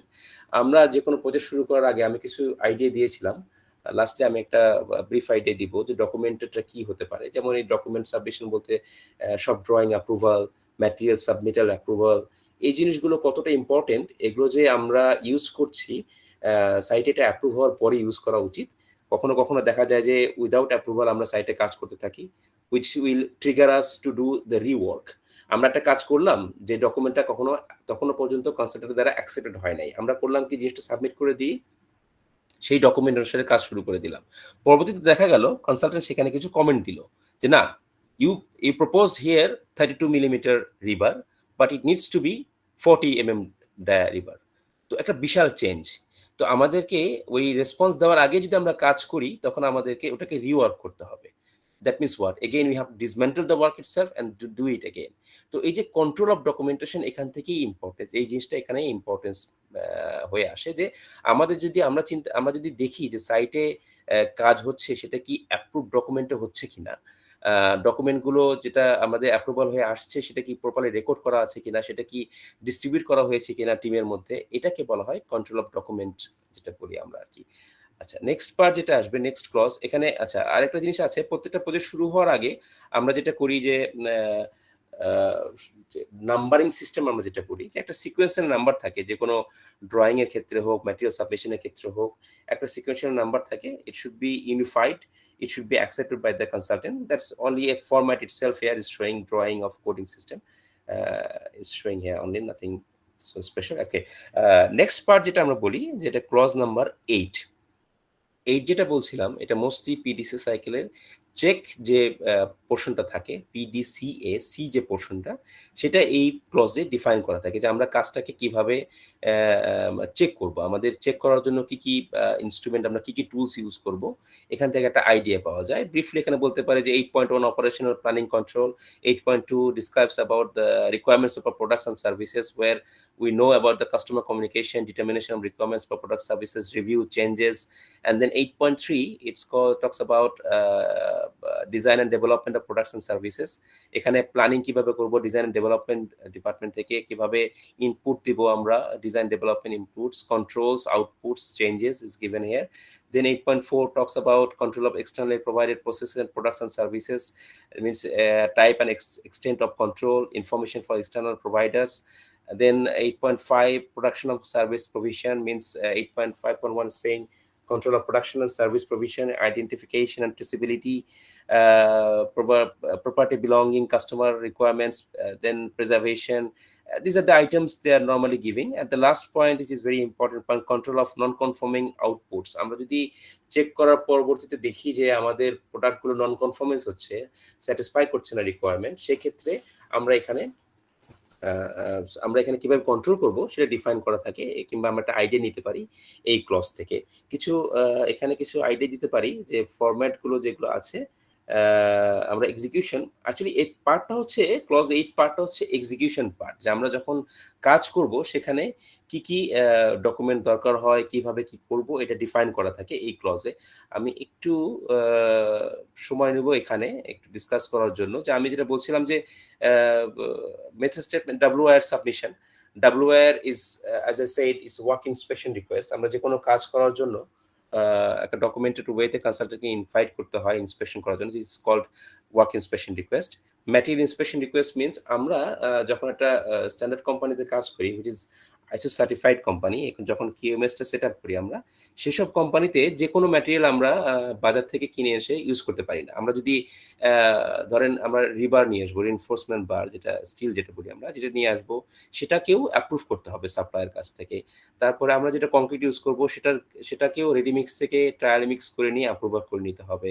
Each and every products, যেটা পার্মানেন্ট প্রোডাক্টস বলতে আমরা যেটা বুঝি, যে পেইন্ট ম্যাটেরিয়ালস বলেন, ডোরস বলেন, উডেন প্রোডাক্টস, যেটা ID প্রোডাক্টস যেটা বলা হয়, আপনার MEP প্রোডাক্টসগুলো আছে, যত প্রকার প্রোডাক্টস হতে পারে একটা বিল্ডিং কনস্ট্রাকশন করার জন্য, যেটাকে পার্মানেন্ট বলা হয়, which will be retain in the building itself. এই প্রত্যেকটা ডকুমেন্ট, প্রত্যেকটা ম্যাটেরিয়াল আমরা ফর্মালি কনসালটেন্টকে প্রথমে সাবমিট করি, আমরা প্রপোজ করি। এই প্রপোজগুলো করি কার রেফারেন্সে? আমাদেরকে ওই যে রেফারেন্সগুলো দেওয়া আছে কোথায়? স্পেসিফিকেশনসে বলে দেওয়া আছে যে আমরা যে তুমি যে প্রোডাক্টটা ইউজ করবে, ফর এক্সাম্পল আমি যদি স্টিলের কথাই বলি, তারা ওখানে বলে দিয়েছে যে আমাকে যে স্টিলটা ইউজ করতে হবে, that should be 500 grade, 500B। So আমরা অলরেডি আমরা জানি যে আমাদেরকে প্রপোজ করতে হবে, আমাদেরকে ইউজ করতে হবে এই গ্রেডের। আমাদেরকে বলা হবে যে কোন এলিমেন্টের জন্য কোন কোন ডায়ামিটার অফ রিবার ইউজ করতে হবে, সবকিছু দেওয়া থাকবে ওখানে। তো এই যে ফর্মালি আমাদেরকে করতে হবে কি, ডকুমেন্টটা সাবমিট করতে হবে কনসালটেন্টের কাছে, যে এটা সাবমিট করার ফলে সেখান থেকে অ্যাপ্রুভাল নিতে হবে আর কি। নেওয়ার পরবর্তীতেই কিন্তু আমরা সেই ম্যাটেরিয়ালটা সাইটে ইউজ করতে পারবো। আচ্ছা, ম্যাটেরিয়াল যখন অ্যাপ্রুভ হয়ে গেল, যখন ম্যাটেরিয়ালটা ডেলিভার হচ্ছে সাইটে, তখন ডেলিভার ম্যাটেরিয়ালটা কিন্তু চেক করতে হবে। QAQC রেসপন্সিবিলিটি হচ্ছে সেটা চেক করা, এবং সেটাকে কনসালটেন্টকে দ্বারা আবার চেক করানো, যে হ্যাঁ, আপনি যে ম্যাটেরিয়ালটা অ্যাপ্রুভ করেছেন সেটা আমি অলরেডি ডেলিভার করেছি সাইটে, আপনি এসে চেক করেন যে এটা সেই ম্যাটেরিয়াল কিনা। এটা কি বলা হয়? Formally invite the consultant. We are inviting formally the consultant to come and check the material itself, which is called material inspection request. That is called MIR. Now the next part is calibration of measuring equipment. আমাদের প্রত্যেকটা measuring equipment যেগুলো থাকে, যেমন survey equipments থাকে, total station থাকে, তারপরে level machine থাকে, বিভিন্ন প্রকার থার্মোমিটার, টেম্পারেচার কন্ট্রোল মিটার আমরা ইউজ করি কংক্রিট চেক করার জন্য, টেম্পারেচার চেক করার জন্য, বিভিন্ন প্রকার ডিভাইস থাকে আমাদের। এগুলো কিন্তু যে কোনো ডিভাইস আমরা কিনে নিয়ে এসে ইউজ করতে পারি না, কিংবা হয়তোবা আমাদের কাছে আছে, আমরা উইদাউট ক্যালিব্রেট কিন্তু আমরা এটা ইউজ করতে পারবো না। একটা থার্ড পার্টি ল্যাবরেটরি দ্বারা এটাকে সার্টিফাই করে নিতে হবে যে হ্যাঁ, this product is okay, it is okay to use, and তার কিছু রেঞ্জ থাকবে, কিছু ইরোর থাকবে, সেই প্রত্যেকটা ম্যাটেরিয়ালস ডিভাইস থাকে, এই জিনিসগুলো সেগুলো আমাদের ডিভাইসকে ডিফাইন করা থাকবে। তো এই calibration of the measuring equipment is so important for each and every e-commerce. Then the next part is NCR and SOR. NCR means non-conformance report. As I explained already, যে যখন কোনো কাজ করা হয় সেখানে যদি কোনো নন কনফর্মিটি দেখা যায়, আমাদের রেসপন্সিবিলিটি হলো সেখানে এই জিনিসটা হাইলাইট করা। আমরা যখন দেখলাম সাইটে অ্যাক্টিভিটি চলতেছে, এখন সাইটে অ্যাক্টিভিটি হওয়ার সময় হয়তো দেখা গেলাম ব্লক ওয়ার্ক যেটা আছে, এখন সাইটে গাঁথনি হচ্ছে ব্লকে গাঁথনি হওয়ার সময় দেখা গেল যে তারা সাইটে যে কাজগুলো করছে সেটা দেখা গেল আমরা যে মেথড স্টেটমেন্ট সাবমিট করেছি, আমাদের যে সব ড্রয়িং অ্যাপ্রুভ আছে, যে ড্রয়িংটা অ্যাপ্রুভ আছে প্রোডাক্টের কাজটা করার জন্য, তারা সেই ড্রয়িংটা ফলো করেনি। এখানে দেখা গেল হয়তো বা যে এখানে ওয়ালটা 3 মিটার হবে, তারা হয়তো বা 2 মিটার করে রেখে দিল। তারপরে দেখা গেল হয়তো বা এখানে হাইটটা হবে এতটুকু, তারা হাইটটা কম করে ফেললো। সব ড্রয়িং তারা ফলো করতেছে না। তো সেখানে তো আমাদের একটা রেসপন্সিবিলিটি থাকে যে আমরা তাদেরকে অফিসিয়ালি জিনিসটা হাইলাইট করা ডিপার্টমেন্ট হেডকে, কিংবা আমরা ইস্যু করি, actually this is issued to the construction team itself, execution team, যার মানে হচ্ছে site engineers, foremans and construction managers. তারা কাজগুলো করে, আমাদের কিউএকিউসি হিসেবে আমাদের দায়িত্ব হচ্ছে তাদেরকে ভুলটা ধরে দেওয়া। এটা ধরে দেবো কিভাবে? এটা ভার্বালি বললে হয় না। আমরা হয়তো বা একবার দুবার ভার্বালি বলবো, কিন্তু দেখা যাবে যে এটা ডকুমেন্ট ওয়াইজ করা হচ্ছে না বলে প্রবলেমটা কি হবে সেখানে, যখন আমরা ভার্বালি বলবো এটা হয়তো বা সবাই ভুলে যেতে পারে। তাকে হয়তো বলা হচ্ছে, সে হয়তো বা ওই কাজটা না করে সে হয়তো অন্য জায়গায় কাজ করছে। তাহলে যাকে আমি বললাম সে কিন্তু জিনিসটা ঠিকমতো মানে ওই জিনিসটা কিন্তু ট্রান্সপারেন্ট হলো না, সে কিন্তু ট্রান্সফার করলো অন্য জায়গাতে। এই জন্য যখন আমরা এনসিআর ডকুমেন্ট ওয়েতে রেইজ করি, তখন এটা ডকুমেন্ট হয়ে থাকবে একটা প্রজেক্টে। It will be issued to all the relevant responsible engineers. তারা তখন এনসিআরটা পাবে। এনসিআরটা পাওয়ার পর তারা দেখবে যে হ্যাঁ, এই জায়গাটাতে একটা প্রবলেম হচ্ছে। তখন তারা আমি একটু এলাবোরেট করি এখানে জিনিসটা। তখন তারা করবে কি, জিনিসটাকে এনসিআরটাকে ক্লোজ করতে হবে। Close, what means close? They have to comply the requirements. তাকে জিনিসটাকে রেকটিফাই করতে হবে। এখানে আমরা যেটা বলে থাকি, there are common mistakes we are going through actually. আমরা বলি correction, corrective action and preventive action. What is this three terms are meaning actually? অনেক সময় কারেক্টিভ অ্যাকশন অ্যান্ড কারেকশনকে আমরা গুলিয়ে ফেলি একসাথে, কারণ আমরা যদি ওয়ার্ড হিসেবে দেখি ইংলিশ ওয়ার্ড, তাহলে দেখা যাচ্ছে দুটো একই রকম। আবার প্রিভেন্টিভ অ্যাকশন বলতে গেলে কারেক্টিভ অ্যাকশনের মধ্যে চলে আসে। আমি একটু স্মল ব্রিফলি বলি জিনিসটা যে কি। কারেকশন মিনস যে আমরা যে নন কনফর্মিটিটা পেলাম, এটা যে রেকটিফাই করলাম, এই রেকটিফিকেশনটাকে বলা হয় correction. Corrective action means what? Correction, corrective action and preventive action. So corrective action means what? আমরা যে প্রবলেমটা ফেস করলাম, যে নন কনফর্মিটিটা পেলাম, এই নন কনফর্মিটিটার পেছনে রুট কজটা কি ছিল? আমরা কি কারণে এই প্রবলেমটা পেয়েছি? এটা কি ওয়ার্কম্যানশিপের কারণে, ওয়ার্কম্যানশিপ জন্য এই প্রবলেমটা হয়েছে, নাকি লেবার যারা কাজ করছিল, তার মানে হচ্ছে লেবার যারা কাজ করলো তারা কি ইনএফিশিয়েন্ট ছিল, কিংবা তারা যে টুলস ইউজ করতেছে ওই কাজটা করার জন্য, তারা কি ওই টুলসটাতে কোনো প্রবলেম ছিল? Different kind of cause there might be. এটাই আমাদের কিন্তু উদ্দেশ্য। আমরা যখন এনসিআর রেজ করি, তার মানে কিন্তু এই না যে আমরা একজনকে অ্যাড্রেস করলাম, ব্লেম করে দিলাম যে তুমি কাজটা ভুল করছো। না, আমরা এনসিআর রেজ করলাম এই কারণে যে তুমি দেখো there is a problem at site and find out the root cause. যখন আমরা রুট কজ পাবো, আমি একটা ছোট্ট এক্সাম্পল দিই, যে কংক্রিট আমরা যখন করি তখন বিভিন্ন সময় আমরা দেখি যে সেখানে হানিকম হতে পারে। হানিকমটা বিভিন্ন কারণে হতে পারে। One of the major reason যেটা হয় সাইটে, যে আমরা যে ভাইব্রেটরটা ইউজ করি, ইকুইপমেন্টটা ঠিক নাই, ইকুইপমেন্টটা তখন কাজ করছে না, দেখা যাচ্ছে অনেক পুরাতন একটা ইকুইপমেন্ট আমরা ইউজ করছি। তো যখন এইটা আমরা রুট কজ পেয়ে গেলাম যে আমরা হ্যাঁ, আমি একটা এনসিআর রেজ করলাম যে কংক্রিটের কাজটা হয়ে পরে যখন ডিশাটার করলো, দেখা গেলো সেখানে হানিকম, আমি এনসিআর রেজ করে দিলাম। এখন সাইট ইঞ্জিনিয়ার ওটাকে কারেক্ট করলো, রেকটিফাই ম্যাটেরিয়াল দিয়ে, বিভিন্ন রিপেয়ার ম্যাটেরিয়াল আছে, ওটাতে রেকটিফাই করলো, which is called as a correction. Fine, but what is the guarantee that it may not appear again? It may be repeated in the same project, it may be repeated in the other project itself. তাহলে আমাদেরকে ওটা root cause find out করতে হবে যে কি কারণে সেটা হচ্ছিল। যখন আমরা দেখবো যে হ্যাঁ, ওটা একটা ভাইব্রেটর আমরা যেটা ইউজ করছি, আমরা কিন্তু ঠিক মতো ইউজ করছি, কিন্তু কাজ করছিল না ভেতরে যে, তাহলে আমাকে কি করতে হবে? ওই ইকুইপমেন্টটা চেঞ্জ করতে হবে। তাহলে এই যে আমরা একটা কজ ফাইন্ড আউট করলাম, this is called root cause, right? Now যখন আমরা এই রুট কজটা পেলাম এবং তার এগেইনস্ট আমরা অ্যাকশন নিলাম, সেটাকে বলা হয় corrective action. So there is a difference between correction and corrective action. And now the third term is called preventive action. Preventive action, it was mostly used in our earlier part of the ISO management system, which has been changed in risk and analysis. আমি শুধু বলে নিই preventive action মানেটা কি। যে preventive action মানে হচ্ছে আমরা জানি যে সিমিলার কাইন্ড অফ প্রবলেম একটা আদার প্রজেক্টে হতে পারে, একটা নেক্সট অ্যাক্টিভিটিতে হতে পারে। আমি লেভেল 1 এই প্রবলেমটা পেলাম, লেভেল 2 তে কাজ করার সময় আমার প্রবলেমটা হতে পারে, কিংবা একটা নেক্সট প্রজেক্টে এই যে কারণে আমি জিনিসটা প্রবলেম ফেস করছি সেই কারণটা হতে পারে। That means it's a potential problem, প্রবলেমটা এখনো হয় নাই, it may appear in the next activity. তার জন্য যে আমরা যে লেসন লার্ন করলাম, এটা যখন আমরা জিনিসটা নিয়ে আমি যখন পরবর্তী ম্যানেজমেন্ট মিটিংয়ে ডিসকাস করব, ওই যে আমি বললাম রিস্ক অ্যান্ড অ্যানালাইসিস, যখন আমরা রিস্ক অ্যানালাইসিস এই জিনিসটা নিজে ডিসকাস করবো, it will be part of the risk register, That is called the preventive action itself. So preventive action and the corrective actions are not the same. It may look like same as in English word, but it's not the same actually. So there's a huge difference between this one. So the purpose of NCR and purpose of the whole discussion is NCR raising is so important actually at the site. কখনো কখনো দেখা যায় যে কিউকিউসির সাথে execution যে team থাকে তাদের একটা ক্ল্যাশ হয়, তারা হয়তো মনে করে যে তাদেরকে ব্লেম করার জন্য করা হচ্ছে, আসলে না। এটা যদি করা হয় তখনই কিন্তু আমরা, এই যে আমি বললাম প্রত্যেকটা জিনিস পিডিসি সাইকেলের মধ্যে পড়ে, আমরা যখন check plan do check and act করছি ওর মধ্যে কিন্তু এই নন কনফর্মিটিটাও আছে এবং রুট কজ অ্যানালিসিসটা আছে, যেটা আমরা পরবর্তীতে প্ল্যান কিন্তু শুরু করলাম, যেটা কারণে আমরা পরবর্তীতে আবার ওই অ্যাকশন আসলাম এবং আমরা একটা কন্টিনিউয়াস ইমপ্রুভমেন্ট পাইলাম আর কি। এটাই হচ্ছে non conformance report and then its importance. SOR is nothing but it's same, it's also a non-conformance effect. Actually NCR বলা হয় একটা প্রজেক্টে যখন এটা ফিনান্সিয়াল একটা ইফেক্ট থাকে, একটা ফিনান্সিয়াল প্রবলেম, কারণ কনসালটেন্ট এটাতে একটা টাকা রিডিউস করতে পারে, ডিডাক্ট করতে পারে কন্ট্রাক্ট ভ্যালু থেকে, সেটাকে বলা হয় NCR। SOR এ কোনো কন্ট্রাক্ট ভ্যালু থেকে রিডাকশন করা হবে না, কোনো ইকোনমিক্যাল ফিনান্সিয়াল কোনো ইফেক্ট নাই এখানে, কিন্তু it's also showing the minor non-conformance that side which needs to আচ্ছা be। ইঞ্জিনিয়ার সাগর, আমি একটু বলছি, এটা আমাদের টাইম কিন্তু আর আছে 5 মিনিট। হ্যাঁ, তো তুমি নাও। হ্যাঁ, আমি 7-8 হয়ে মিনিট গেছে মধ্যে শেষ করে দাও। হ্যাঁ, শিওর।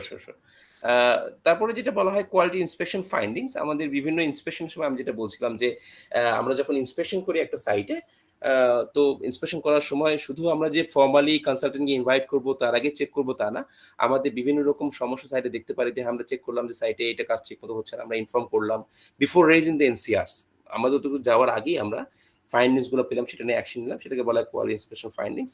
মেথড স্টেটমেন্ট সাবমিটাল, এটা নিয়ে আমি প্রথমেই বলেছি যে মেথড স্টেটমেন্টটা কি জিনিস, প্রত্যেকটা অ্যাক্টিভিটির জন্য জরুরি।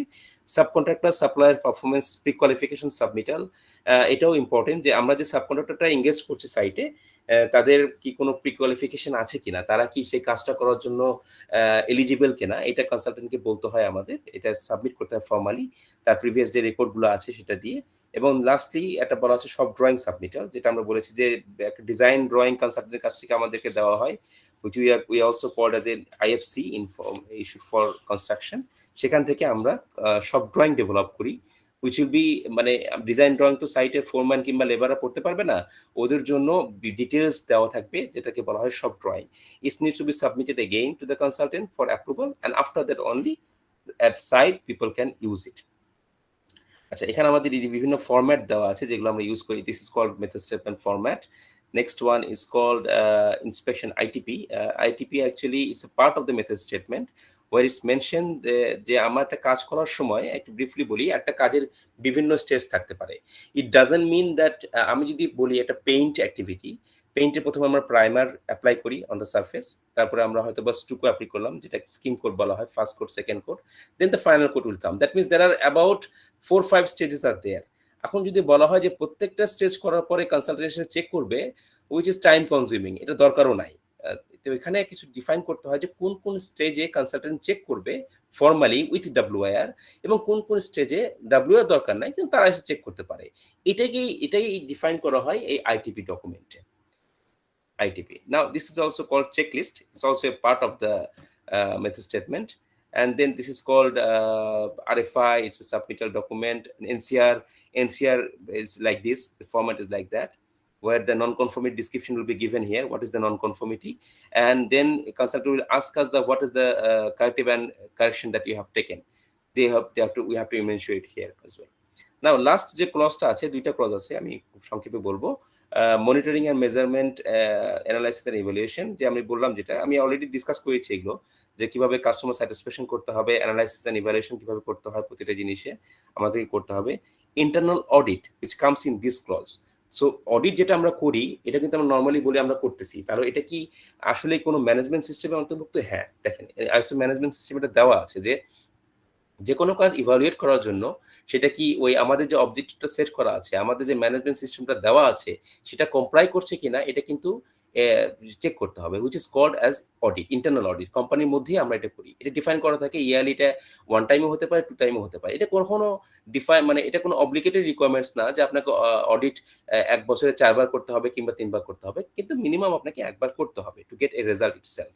তো এটাকে বলা হয় internal audit. It's a requirement of ISO management system. Management review, all this things যেটা আমরা ডিসকাস করলাম, ইয়ারলি আমরা একটা ম্যানেজমেন্ট রিভিউ মিটিং করি, যেখানে প্রত্যেকটা জিনিস নিয়ে ডিসকাস করা হয়। আমরা যে সেট আপ করছি অবজেক্টিভ নিয়ে, এটা কি আসলে ফুলফিল হচ্ছে কিনা, প্রিভিয়াস 12 মান্থে আমরা কি দেখেছি, কি প্রবলেমগুলো পেয়েছি, রিপিটেড যে কজগুলো ছিল, প্রবলেমগুলো ছিল, কিংবা সাবকন্ট্রাক্টর পারফরমেন্স নিয়ে কথা বলতে পারি। এটা নিয়ে একটা ম্যানেজমেন্ট রিভিউ হতে পারে, যেটার এই যে বললাম ম্যানেজমেন্ট রিভিউ ইনপুটস দেওয়া আছে, আউটপুটস। ইনপুটসে কি থাকবে, ওই যে লেসন লার্ন জিনিসগুলো যেটা থাকে, রিস্ক অ্যানালাইসিস যেগুলো থাকে, ওগুলো আমরা এখানে ডিসকাস করি। এবং আউটপুটসটা করে থাকে, আউটপুটসটা এখান থেকে কি সলিউশনগুলো আসলো, যেটা আমরা পরবর্তীতে নেক্সট প্রজেক্টে দিতে পারবো। এখানে দেওয়া আছে যে আমরা কিছু রিপোর্ট যেভাবে করি, quality monthly dashboard, data input, then this is again performance score, একটা প্রজেক্টে কিভাবে করতে পারি আমরা সেটা দেওয়া আছে এখানে। অডিটস বা প্ল্যান এখানে দেওয়া আছে। Lastly the clause which is called improvement, quality continuous ইমপ্রুভমেন্টের কথা বলেছি অলরেডি। এবং এখানে non conformity and corrective action and continuous improvement, both these chapters I have already discussed. So এটাই ছিল আসলে কোয়ালিটি ম্যানেজমেন্ট সিস্টেম ইটসেলফ, যে আমরা কি করতে পারি এখানে, যে একটা কোয়ালিটি ম্যানেজমেন্ট সিস্টেম একটা প্রজেক্টের জন্য কিভাবে আমরা ইমপ্লিমেন্ট করতে পারি, কি এটার ইম্পর্টেন্স। হোপফুলি আমি ব্রিফলি হয়তো বা বলতে পেরেছি। আমার পরবর্তী যে সেগমেন্টটা আছে, এটা আমাদের রেজা ভাই ডিসকাস করবে। তার পরবর্তীতে আমরা কোশ্চেন অ্যান্ড অ্যান্সার পর্বে আসবো। আপনাদের যখন কোশ্চেন থেকে থাকে, আপনারা কোশ্চেন করতে পারেন। রেজা ভাই, ওভার টু ইউ। আচ্ছা, অনেক ধন্যবাদ। খুব সুন্দর প্রেজেন্টেশন করেছেন ইঞ্জিনিয়ার সামিউল ইসলাম। তো আমি আমার স্লাইডটা স্টার্ট করি। আমি জাস্ট ব্রিফলি কিছু দেখাবো যে কিভাবে কোয়ালিটি টুলসগুলি ইউজ করা হয়। আমি আমারটা স্টপ করে দিই শেয়ারিংটা। হ্যাঁ, তোমারটা স্টপ করে দেবো।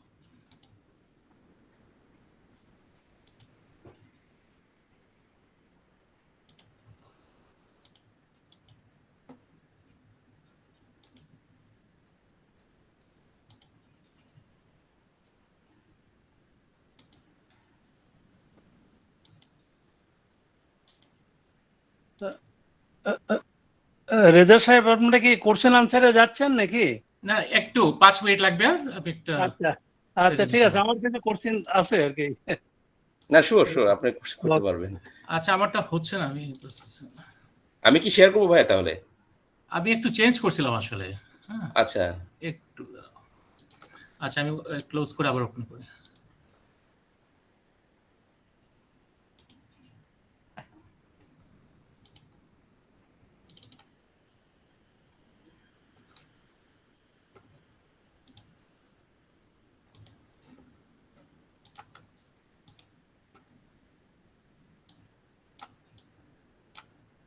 হয়েছে ভাই।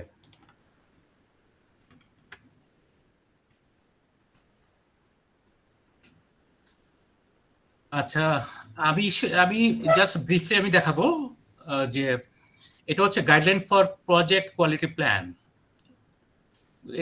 প্রজেক্ট কোয়ালিটি প্ল্যান আমাদের প্রিপেয়ার করতে হবে বেসড অন আইএসও 10005/2018 অ্যাকচুয়ালি। সেটা অনেকেরই ধারণা যে আমরা কোয়ালিটি প্ল্যান কিভাবে করব, এটা based on ISO 9001। But ISO 10005 যেটা স্টার্ট হয়েছে 2018, বেসড অন দিস আইএসও আমাদেরকে প্রজেক্ট কোয়ালিটি প্ল্যান করতে হবে। এখন আমরা যদি কোনো প্রজেক্টে যাই যেখানে ক্লায়েন্টের কোনো রিকোয়ারমেন্ট নাই, গাইডলাইন নাই, তখন আমাদের এই আইএসও ফলো করতে হবে না। প্লাস ক্লায়েন্টও যেটা করবে সেটা আইএসও 10005 ফলো করে করবে, প্রজেক্ট কোয়ালিটি প্ল্যান করবে।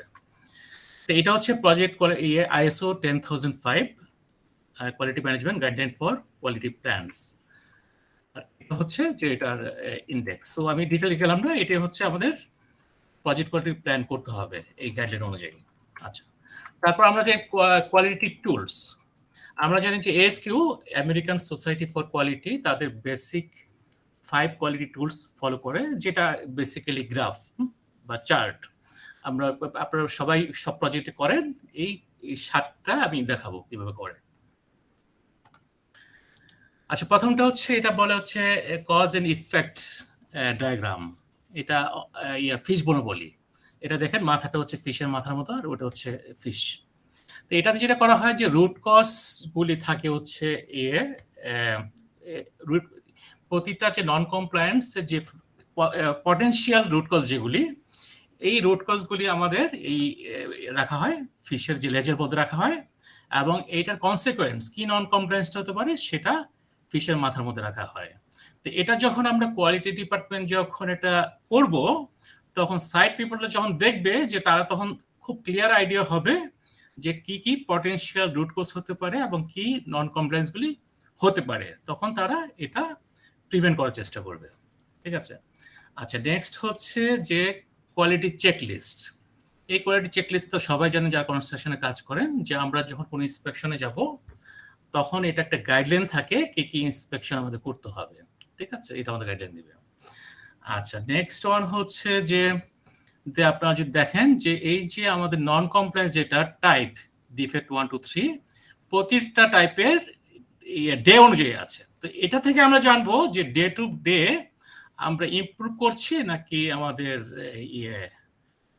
ইয়ে হচ্ছে অবনতি হচ্ছে। ঠিক আছে, এটার মধ্যে আমরা দেখতে পাবো। আচ্ছা, নেক্সট ওয়ান হচ্ছে আপনি দেখেন যে হিস্টোগ্রাম। হিস্টোগ্রাম হচ্ছে এটাও আমাদের টোটাল এনসিআর যেটা হচ্ছে এটা ডেট ওয়াইজ এটা বাড়ছে নাকি কমছে, এটা আমরা এই হিস্টোগ্রাম থেকে দেখতে পাবো। আচ্ছা, তারপর আসছে হচ্ছে বার চার্ট। এটা অনেকটা একই রকম। এটা হচ্ছে এনসিআর এর উপর ডিপেন্ড করে, প্রতিটা এনসিআর কতটা করে হচ্ছে। ফর এক্সাম্পল, আমাদের স্টোরেজের উপর যদি এনসিআর হয়, স্টোরেজের উপর কয়টা, বা ওয়াটার লিকের যদি হয় তো ওয়াটার লিকের উপর কয়টা, এই ডিফারেন্ট ডিফারেন্ট নন কমপ্লায়েন্সের উপর টোটাল কতটা হয়েছে সেই এই বার চার্টের মাধ্যমে আসতে পারে। আচ্ছা, তারপরে এটা বলতেছে যে প্যারোটো চার্ট। প্যারোটো চার্ট আপনি দেখেন এটা ভেরি ক্লিয়ার যে প্রতিটা নন কমপ্লায়েন্স, এটা হচ্ছে 1 নম্বর 2 নম্বর 3 নম্বর 4 নম্বর, প্রতিটাতে day to day in the time being it is বাড়ছে নাকি কমছে। তো এটা দেখা যাচ্ছে বাড়ছে। তো যদি বাড়ে আবার এদিকে কমে আসতেছে, প্রথমে এটা কমে আসতেছে, তাই না? তো আমরা দেখতে তখন আমরা বুঝতে পারবো যে আমাদের যে প্রসেসগুলি ফাংশন করতেছে। এখন যদি ডে টু ডে এটা বাড়ে তখন আমাদের দেখতে হবে যে এটার রুট কজটা কি, তখন আমাদের রিভিউ করতে হবে প্রসেসটা। আচ্ছা, এটা হচ্ছে আরেক ধরনের চার্ট, এটা কন্ট্রোল চার্ট। এটা এটাও ইউজ করা হয়। তো নর্মালি আমাদের যে কনস্ট্রাকশনে এটা কিউবের জন্য এটা করা যেতে পারে। প্রতিটা কিউবের জন্য কিভাবে ইয়ে হচ্ছে, ডাটাগুলি কিভাবে হচ্ছে সেটা একটা আমরা ধারণা পেতে পারি। আচ্ছা, তারপরে এটা স্ক্যাটার ডায়াগ্রাম বলে, এটা আমরা 4টা ভাগে ভাগ করে আমরা দেখতে পারি যে কোন জোনে আমাদের ফিগারগুলি বেশি আসতেছে। আচ্ছা, তারপরে হচ্ছে এটাও একই রকম প্রায় স্ট্রাটিফিকেশন ডায়াগ্রাম। এটা আমরা বিভিন্ন এনসির মধ্যে কোন এনসিটা কিভাবে কোথায় অবস্থান করতেছে এবং কত সিভিয়ারিটি কি কন্ডিশন সেটা আমরা জানতে পারি। আচ্ছা, তারপর লাস্টে আমরা যেটা বলতেছি, আমরা আমরা যখন প্রসেস বা যে কোনো ডিসিশন দিব, ডিসিশন কিসের বেসিসে, একটা স্মার্ট আপনারা জানেন, specific, measurement, achievable, realistic, time bound, এগুলি আমরা ফলো করি। একটা হচ্ছে SOAR, strength, opportunity, aspiration, result. আর এটা হচ্ছে SWOT, strength, weakness, opportunity, threat. এগুলি কনসিডার করে যে কোনো আমরা প্ল্যান অথবা ডিসিশন নিতে পারি। তা আমি খুব সংক্ষেপে নিলাম। তো এই হচ্ছে আমাদের শেষ। ঠিক আছে, তো আমরা এখন কোশ্চেন অ্যান্সার শুরু করতে পারি। থ্যাংক ইউ ভেরি মাচ সবাইকে।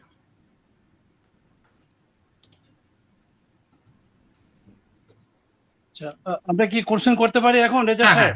হ্যাঁ, শুরু করেন। আচ্ছা, আমার একটা 1 নম্বর কোশ্চেন হচ্ছে যে যখন কোনো ধরেন কনসালটেন্ট ইন্সপেকশন করবে, আপনারা রাইট করেন WIR, অর্থাৎ ওয়ার্ক ইন্সপেকশন রিপোর্ট, কিন্তু এটাকে আমরা তো অনেক কনসালটেন্ট আমরা করি RFI হচ্ছে রিকোয়েস্ট ফর ইন্সপেকশন। তো এটা কি এই যে WIR, এটা কি কোয়ালিটি ম্যানেজমেন্টে কোনো টার্ম নাকি RFI টা টার্ম? আচ্ছা, মানে RFI ও কিন্তু আমরা রাইজ করি আর কি। হ্যাঁ, আমি কি বলবো আপনার কোশ্চেন শেষ হয়েছে? কোশ্চেন আরো আছে। আচ্ছা, তাহলে আপনি ক্লিয়ার করেন, আমি একটু বলে নিই। আর ITP টা ঠিক আছে, এটা টার্ম। আরেকটা জিনিস বলছেন যে রুট কজ অ্যানালাইসিস এনসিআর এর, হ্যাঁ। তো রুট কজ অ্যানালাইসিস এর কিন্তু একটা জিনিস যেটা আমরা বলি যে drawing is the language of engineering. So যেমন ওখানে একটা ফিশবোন ডায়াগ্রাম হয় রুট কজ অ্যানালাইসিসে, ওই ড্রয়িং দেখে আমরা কিন্তু ইজিলি ওটাকে ফাইন্ড আউট করতে পারি fishbone diagram.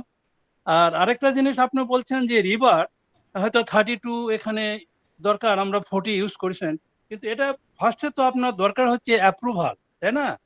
After getting the approval from the concerned authority or consultant, then you can start the work. এটা একটা। আরেকটা হচ্ছে যে ISO 9001 এ কিন্তু আপনি কন্টিনিউয়াস ইমপ্রুভমেন্টের কথা বলেছেন, কিন্তু এখানে কোন কোন ক্ষেত্রে দেখা যাচ্ছে আরেকটা টার্ম কিন্তু ওই ISO তে আছে যে কন্টিনিউয়াল। একটা হচ্ছে কন্টিনিউয়াস আর হচ্ছে কন্টিনিউয়াল। কন্টিনিউয়ালটা হচ্ছে কন্টিনিউয়াস প্লাস অ্যাব্রাপ্ট ইমপ্রুভমেন্ট। এটা কোনো কোনো ক্ষেত্রে দরকার হয় আর কি, যদি সেরকম ক্লায়েন্টের রিকোয়ারমেন্ট হয়, এটা জরুরি কাজ বা এটা ইম্পর্টেন্স বেশি, সেক্ষেত্রে কন্টিনিউয়াল ইমপ্রুভমেন্ট সব ক্ষেত্রে হয় না, বাট কোনো কোনো ক্ষেত্রে হয়। এটা ঠিক আছে। আর একটা হচ্ছে যে আপনি কোয়ালিটি চেকলিস্ট, হ্যাঁ চেকলিস্ট এটা ইম্পর্টেন্ট, এটা দরকার আছে।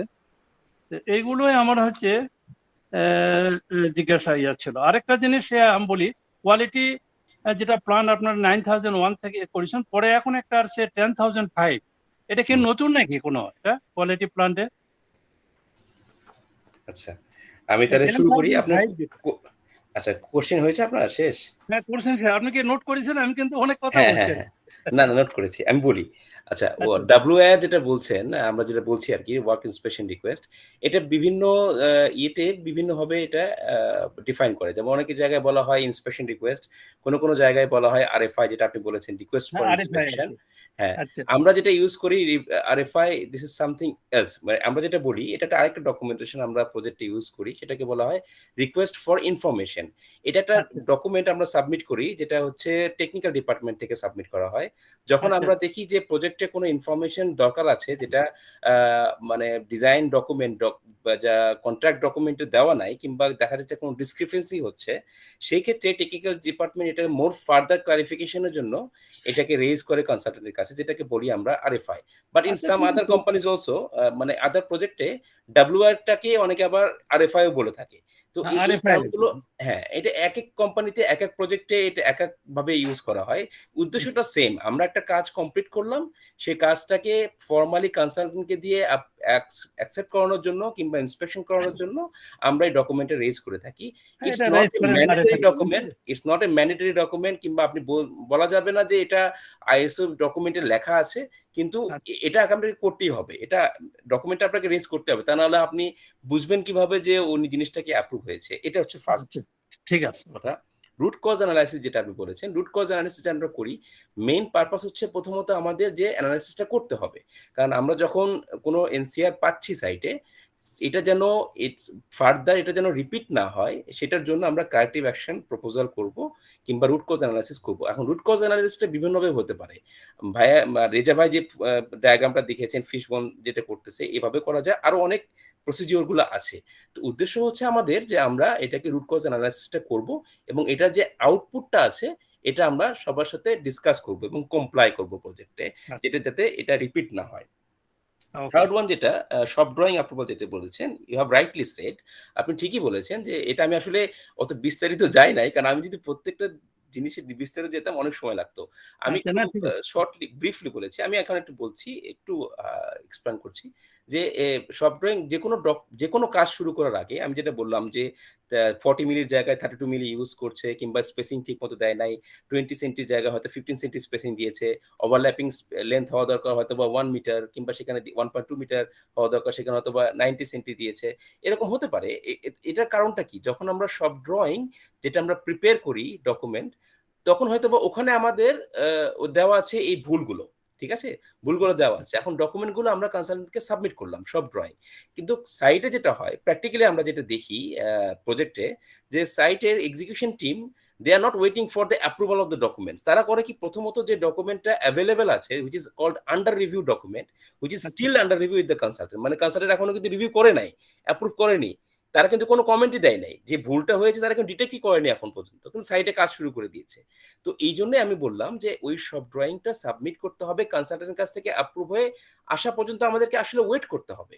ওয়েট ওয়েট করতে করার হবে। পরবর্তীতে সেই অ্যাপ্রুভ ডকুমেন্ট নিয়ে সাইটে কাজ করতে হবে।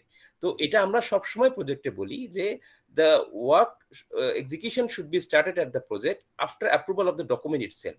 সেটা যদি সব ড্রয়িং হয় সব ড্রয়িং অ্যাপ্রুভ হতে হবে, সেটা যদি ম্যাটেরিয়াল সাবমিটাল হয়ে থাকে ম্যাটেরিয়াল সাবমিটাল অ্যাপ্রুভ হতে হবে, সেটা যদি মেথড স্টেটমেন্ট হয়ে থাকে মেথড স্টেটমেন্টও অ্যাপ্রুভ হতে হবে। ডকুমেন্ট সবগুলো অ্যাপ্রুভ হওয়ার পরবর্তীতে কিন্তু কাজটা শুরু করতে হবে। এটা ছিল আপনার অ্যাপ্রুভাল প্রসঙ্গে। আর আপনি যেটা বলেছেন কন্টিনিউয়াল ইমপ্রুভমেন্ট যেটা বলেছেন কিংবা কন্টিনিউয়াস ইমপ্রুভমেন্ট, আমি একটা পার্ট ইউজ মানে এক্সাম্পল দিয়েছি যে কন্টিনিউয়াস ইমপ্রুভমেন্টটা যেটা অ্যাব্রাপ্ট যে ইমপ্রুভমেন্ট দরকার, অ্যাব্রাপ্ট যে চেঞ্জ দরকার, এটা আমরা এইভাবে ডিফাইন করতে পারি যে কাস্টমার কিন্তু যে কোনো সময় যে কোনো কিছু বলতে পারে যে আমার এই জায়গাটাতে আমি বলেছি ঠিকই, তারা হয়তো প্রথমে কন্ট্রাক্ট ডকুমেন্টে দিয়ে দিয়েছে, তার রিকোয়ারমেন্ট ছিল এরকম, কিন্তু পরবর্তীতে দেখা গেল তাদের রিকোয়ারমেন্ট কিছু অন্যরকম তারা এক্সপেক্ট করতো, তাদের বলতেছে যে না আমার এখানে এরকম করলে আমার হিসাবে ইমপ্রুভমেন্টটা আমি এভাবে পাবো। তাহলে সেটা করতে কিন্তু আমরা বাধ্য, সেটা কিন্তু আমরা কন্ট্রাক্ট ছিল, আমরা কিন্তু আমাদের অব্লিগেশন আমাদের আছে, কিন্তু এটা রেসপেক্টে আমরা সেটা ক্লেম করতে পারি, যেটা আমরা ভেরিয়েশন হিসেবে ক্লেম করি। তো কাস্টমার স্যাটিসফ্যাকশন যেটা আমি বললাম, যেটা which is a major part of quality management system, যে আমরা কাস্টমারকে স্যাটিসফাই করবো, তার রিকোয়ারমেন্টকে আমাকে স্যাটিসফাই করতে হবে এবং তার রেসপেক্ট যদি আমি ক্লেম করতে পারি আমাকে ক্লেম করতে হবে এবং তারা হয়তো বা আমাকে সেটা ক্লেমের অ্যামাউন্টটাও দিবে। আমার মনে হয় এতটুকুই আপনার কোশ্চেন ছিল। আমি কি বুঝতে পেরেছি?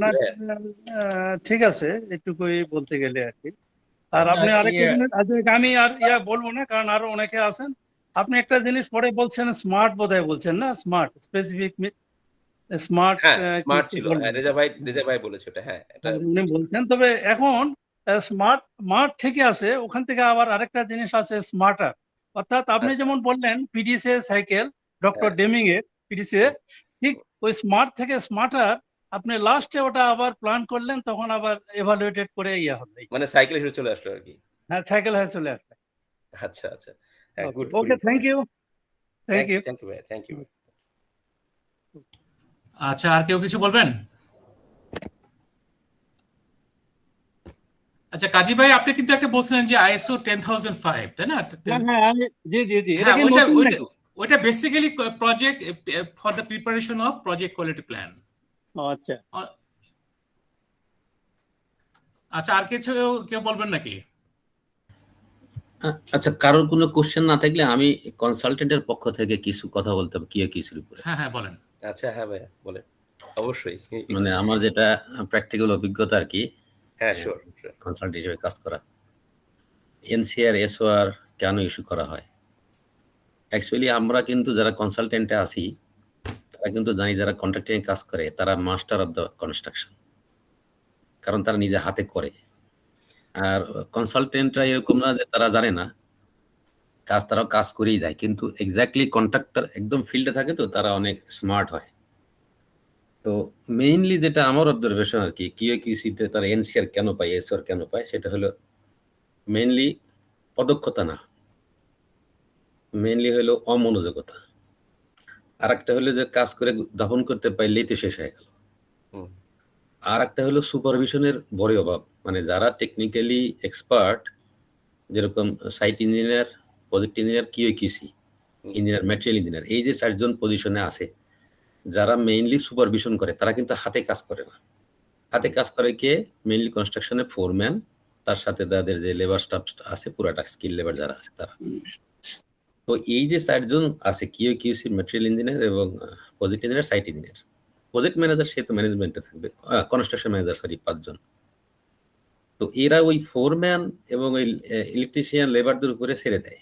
এইটাই মেইনলি রিজন হলো এনসিআর এসওআর পাওয়া, ফার্স্ট রিজন, মানে সুপারভিশন, ল্যাক অফ সুপারভিশন, এটা প্রথম ইস্যু।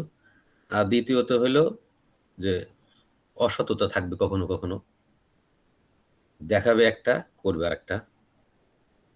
এই কতগুলো অবজারভেশন আর কি আমার। কিন্তু হয় কি, কনসালটেন্টরাও তো এমনি ওখানে পৌঁছায় নাই, তারা তাদের অভিজ্ঞতা দিয়ে পৌঁছাইছে, তো ম্যাক্সিমাম টাইমই তারা এই ক্ষেত্রে কনসালটেন্টের হাতে কট হয়ে যায়।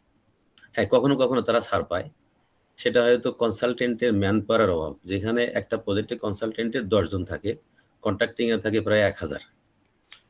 তো এই ম্যান পাওয়ার সীমিত হওয়ার জন্য কখনো কখনো তারা গ্যাপে কিছু কাজ করে ফেলতে পারে, কিন্তু ফাইনালি একটা ধরা পড়লে, এই যে একটা কথা আছে, গারস্থের মানে চোরের 10 দিন, গারস্থের 1 দিন।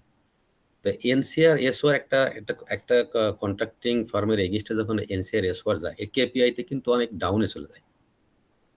আর এই যে সাগর, যেটা সামিউল যেটা প্রথমে বলছিল যে এই কেপিআই ডাউন হলে কি কি সমস্যা হয়, এরকম আমরা যদি আমি যেরকম একই ক্লায়েন্টের সাথে এখন 4-5টা প্রজেক্ট কন্টিনিউ করতেছি আর কি।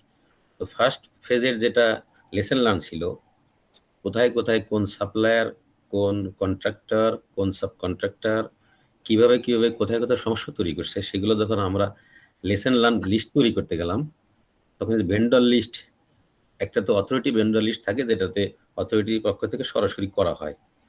তো যারা ডেভেলপার আছে মেইনলি, যখন আমি একটা আবুধাবির আন্ডারে একটা বড় বড় ডেভেলপারের আন্ডারে একটা কাজ করি কনসালটেন্ট হিসেবে, তারা আমাদের উপরে ডিপেন্ড করে তারা ভেন্ডর লিস্ট বানায়। তো ফার্স্ট ফেজের অথবা সেকেন্ড ফেজের অভিজ্ঞতা লেসন লার্ন থেকে আমরা সেক্ষেত্রে ডাইরেক্ট মানে ব্ল্যাক লিস্ট করে দিই, এবং আমার হাতে আমি করছি বেশ কতগুলো, সরি টু সে, কারণ পরিস্থিতি তারা ফার্স্ট ফেজে এমনভাবে করছে যে সামনে দেখাবে একটা, পিছে করবে আর একটা, সবসময় এই যে অসততা চিন্তাধারা, এইগুলোর জন্য শুধু কোম্পানির ওই এমপ্লয়িরা চিন্তা করে যে আমি হয়তো গেইন করলাম, ইনস্ট্যান্ট কিছু গেইন করলাম, কিছু কাজ নন স্ট্যান্ডার্ড করে কভার করে দেওয়া, ফেসটা ক্লোজ করলাম, কিন্তু তারা মেইনলি যে ম্যানেজমেন্ট বলতে মানে কোম্পানির যে ওনারশিপ যারা আছে, তারা অ্যাকচুয়ালি সমস্যায় পড়ে লং টার্মে। কারণ তারা ব্ল্যাক লিস্টেড হয়ে যায়, তখন তারা নতুন করে কোনো কাজ তারা ওই ক্লায়েন্টের কাছ থেকে পায় না। তো মেইনলি কিউকিসি মেনটেন করা, এটা প্রত্যেকটা কন্ট্রাক্টরে আই বিলিভ, যারা স্ট্যান্ডার্ড কন্ট্রাক্টর, রেজিস্টার্ড কন্ট্রাক্টর আছে অথরিটির সাথে, যারা রেজিস্টার্ড কন্ট্রাক্টর, সবাই জানে হোয়াট ইজ কিউকিসি, কিভাবে মেনটেন করতে হবে, কিভাবে কনস্ট্রাকশনটা শেষ মানে সাজাইতে হবে।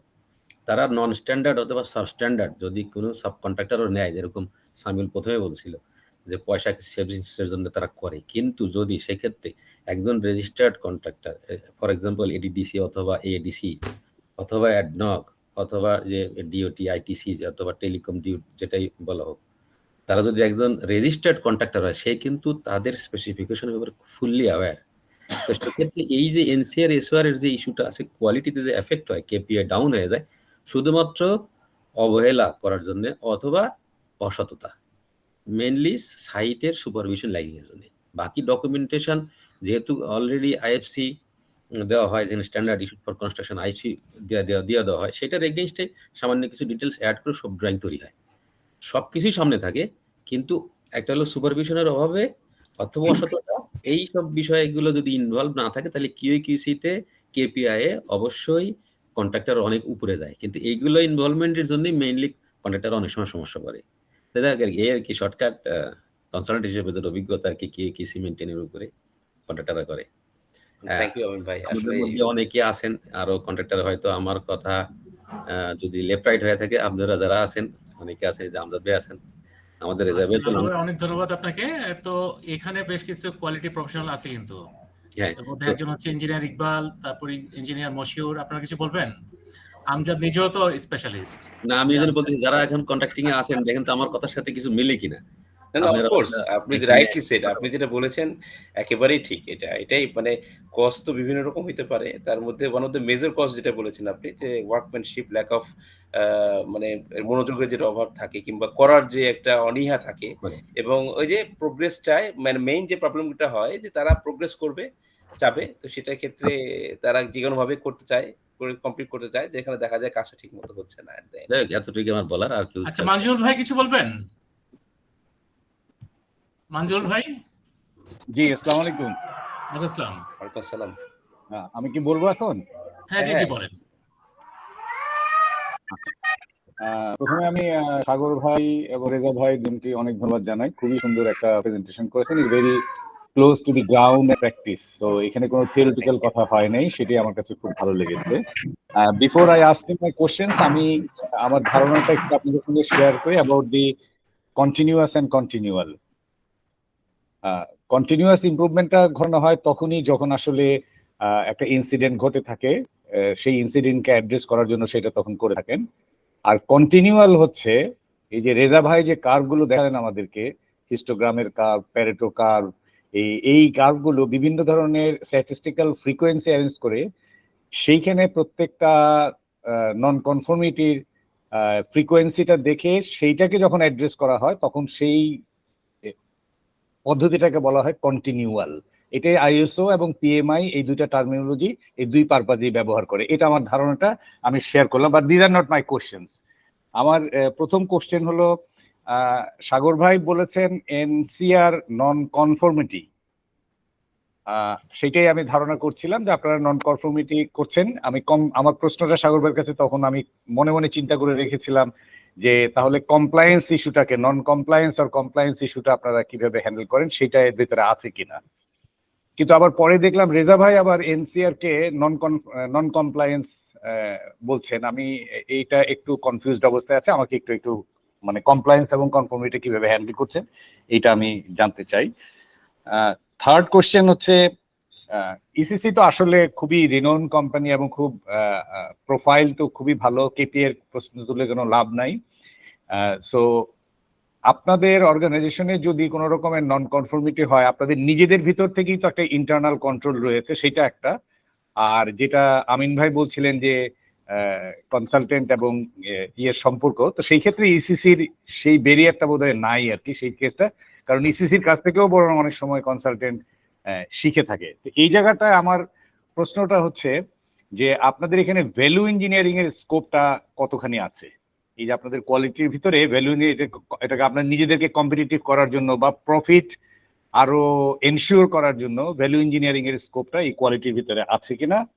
আর এটার সঙ্গে একটা অ্যাসোসিয়েটেড কোশ্চেন, আমিন ভাই যে প্রশ্নগুলো তুলেছেন, আপনারা তো খুবই ভালো company ECC, no doubt about it, কিন্তু আপনাদের যারা সাবকন্ট্রাক্টর আছে তারা আপনাদের এই কোয়ালিটি প্রসিডিউর প্রটোকল এগুলোর ব্যাপারে কতখানি অ্যাওয়্যার, বা তাদেরকে কি আপনারা ট্রেইনড আপ করেন কিনা, বা কিভাবে এই ম্যাচিংটা হয়? আচ্ছা, thank you, this are the points.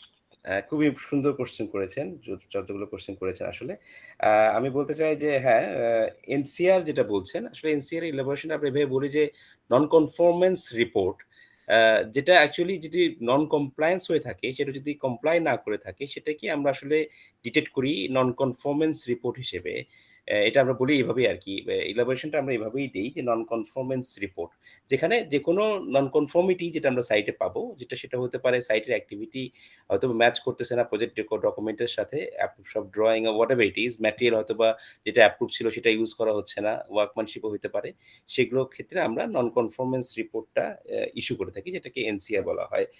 যেটা বলেছেন যে আমি একটু ইন্টারাপ্ট করি জাস্ট হ্যাঁ, টু sure, ক্লারিফাই মাইসেলফ, আপনাদের কোম্পানিতে তাহলে আপনারা কোয়ালিটি ইস্যুতে কমপ্লায়েন্স এবং কনফর্মিটি এই দুটাকে একই শব্দ হিসেবে ব্যবহার করছেন বা ইন্টারচেঞ্জেবলি ব্যবহার করছেন? আচ্ছা, হ্যাঁ, ঠিক হ্যাঁ, আছে। হ্যাঁ, একই হিসাবে ব্যবহার করছি। এবং এটা যেটা বললাম, আমরা অ্যাকচুয়ালি আপনি যেটা বলেছেন যে আমাদের কোম্পানির ইন্টারনালি আমরা কি টুলস ইউজ করে থাকি হয়তোবা এসব ক্ষেত্রে। আমরা নিজেরাও মানে আমি যেটা বললাম এনসিআর এর কথা, এটা আমরা যখন কিউকিউসি ডিপার্টমেন্ট ইন্টারনালি করি, আমরা যখন ইস্যু করি সাইট ইঞ্জিনিয়ারকে, সেটাকে আমরা বলি ওই একই জিনিস এনসিএন বলে থাকি আমরা, নন কনফরমেন্স নোটিস বলে থাকি আমরা। একটা টার্ম দিয়েছি যাতে আমরা ভেরিফাই মানে ডিস্টিংগুইশ করতে পারি যে এনসিআর মিনস হচ্ছে এক্সটার্নাল, যেটা কনসালটেন্টের কাছ থেকে আসে, আর এনসিএন যেটা সেটা ইন্টারনাল আমরা ইস্যু করে থাকি। আমাদের প্রসিডিউরটা হচ্ছে এরকম যে কিউকিউসি যখন আমরা বলি, আমরা প্রজেক্টে কন্ট্রাক্টিং কোম্পানিজ যেটা বলি, আমরা এটাকে এভাবে ইউজ করতে চাই যে we are the internal consultant of our own team. It doesn't mean that এটা কিন্তু আমি জানি না আমিন ভাই কিভাবে নেবেন।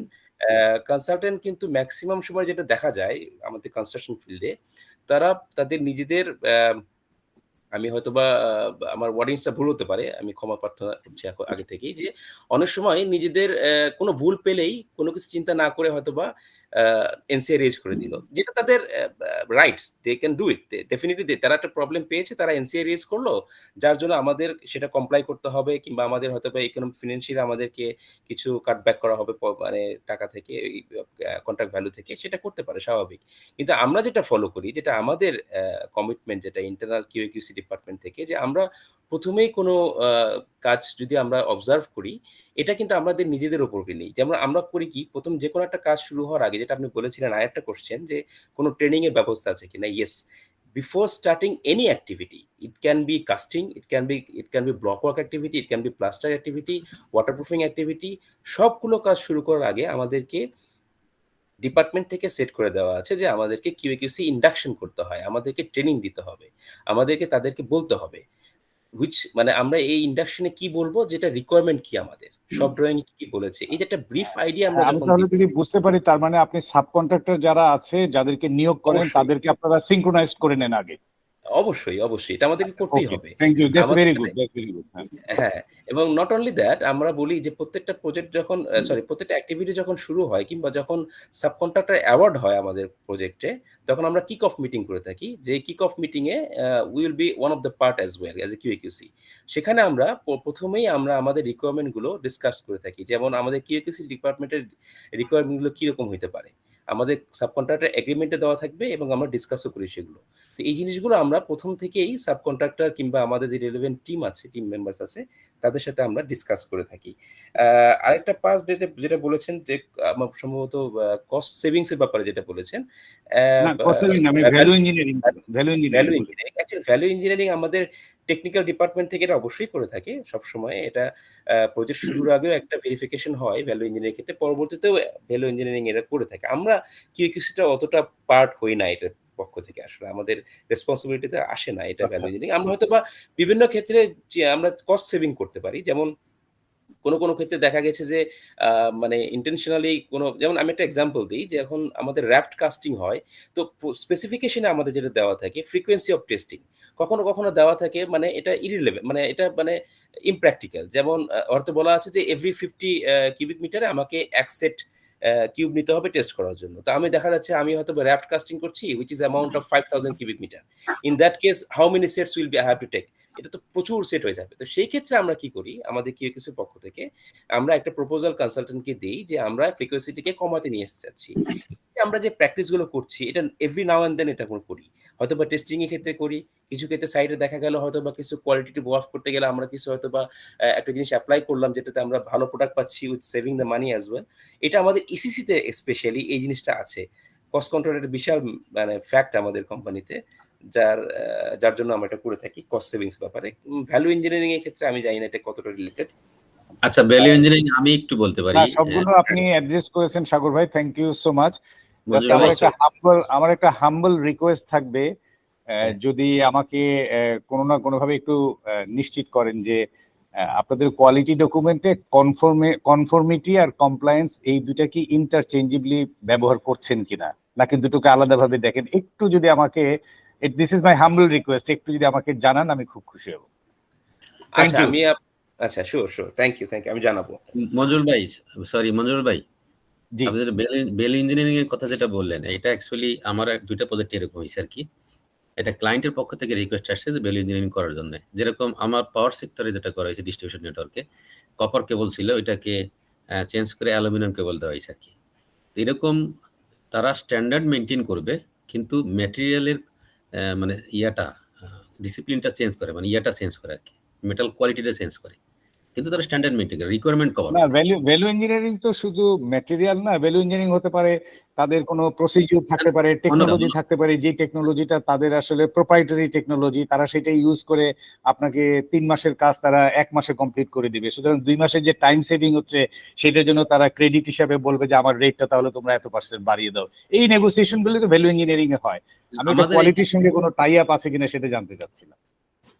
না, আমাদের এখানে এটা কোয়ালিটির সাথে আমার মনে হয় না কোনো ধরনের মানে কিছু আছে, কোয়ালিটিতে সেম মেইনটেইন করা হয়, কিন্তু শুধু ম্যাটেরিয়াল কোয়ালিটি, ম্যাটেরিয়ালের কতগুলো সিস্টেম চেঞ্জ করা হয় এতটুকু পর্যন্ত। যেরকম প্র্যাকটিক্যাল এক্সাম্পল দিলাম, ট্রান্সফরমার ছিল copper transformer, copper winding transformer, সেটাকে অ্যালুমিনিয়াম করে ফেললো। আমিন ভাই, এটা ম্যাটেরিয়ালও হতে পারে, এটা প্রসিডিউরও হতে পারে, কোনো টেকনোলজি যেই টেকনোলজি করবে প্রসেসের উপরেও হতে পারে। আমি বলছি যখন এটা প্রপোজ করা হলো, ইনিশিয়াল তো আপনার কন্ট্রাক্ট সাইনিং হয়ে গেল, পরবর্তী পর্যায়ে কন্ট্রাক্টর যখন একটা ভ্যালু ইঞ্জিনিয়ারিং প্রপোজ করলো, সেটাকে কোয়ালিটি ডিপার্টমেন্ট কিভাবে অ্যাডপ্ট করে, আমার ওইটা একটু জানবার আগ্রহ ছিল। That was my question. সেইটাই আপনাকে বলতে চাচ্ছিলাম। তো ধরেন এইটা কন্ট্রাক্টরের পক্ষ থেকে সাধারণত ভ্যালু ইঞ্জিনিয়ারিং তারা চায় না, কারণ যে কন্ট্রাক্টর তারা প্রথমে অ্যাওয়ার্ড হয়ে যায়, তারা সেটাই করতে চায়। ক্লায়েন্টের পক্ষ থেকে যখন রিকোয়েস্ট আসে, তখন এই সব কিছু মেনটেন করে তারা একটা কস্ট সেভিংস হোক অথবা টাইম সেভিংস হোক, এইটার এগেইনস্টে একটা তারা প্রপোজাল পাঠায়। এটা ক্লায়েন্টের রিকোয়েস্টের উপরে যেটা হয় আর কি, এটা আমি দেখছি আর কি আমার প্রজেক্ট। আচ্ছা আব্দুল ভাই, এখানে আরো দুজন কথা বলবে। লতিফ ভাই মানে কিছু বলবে।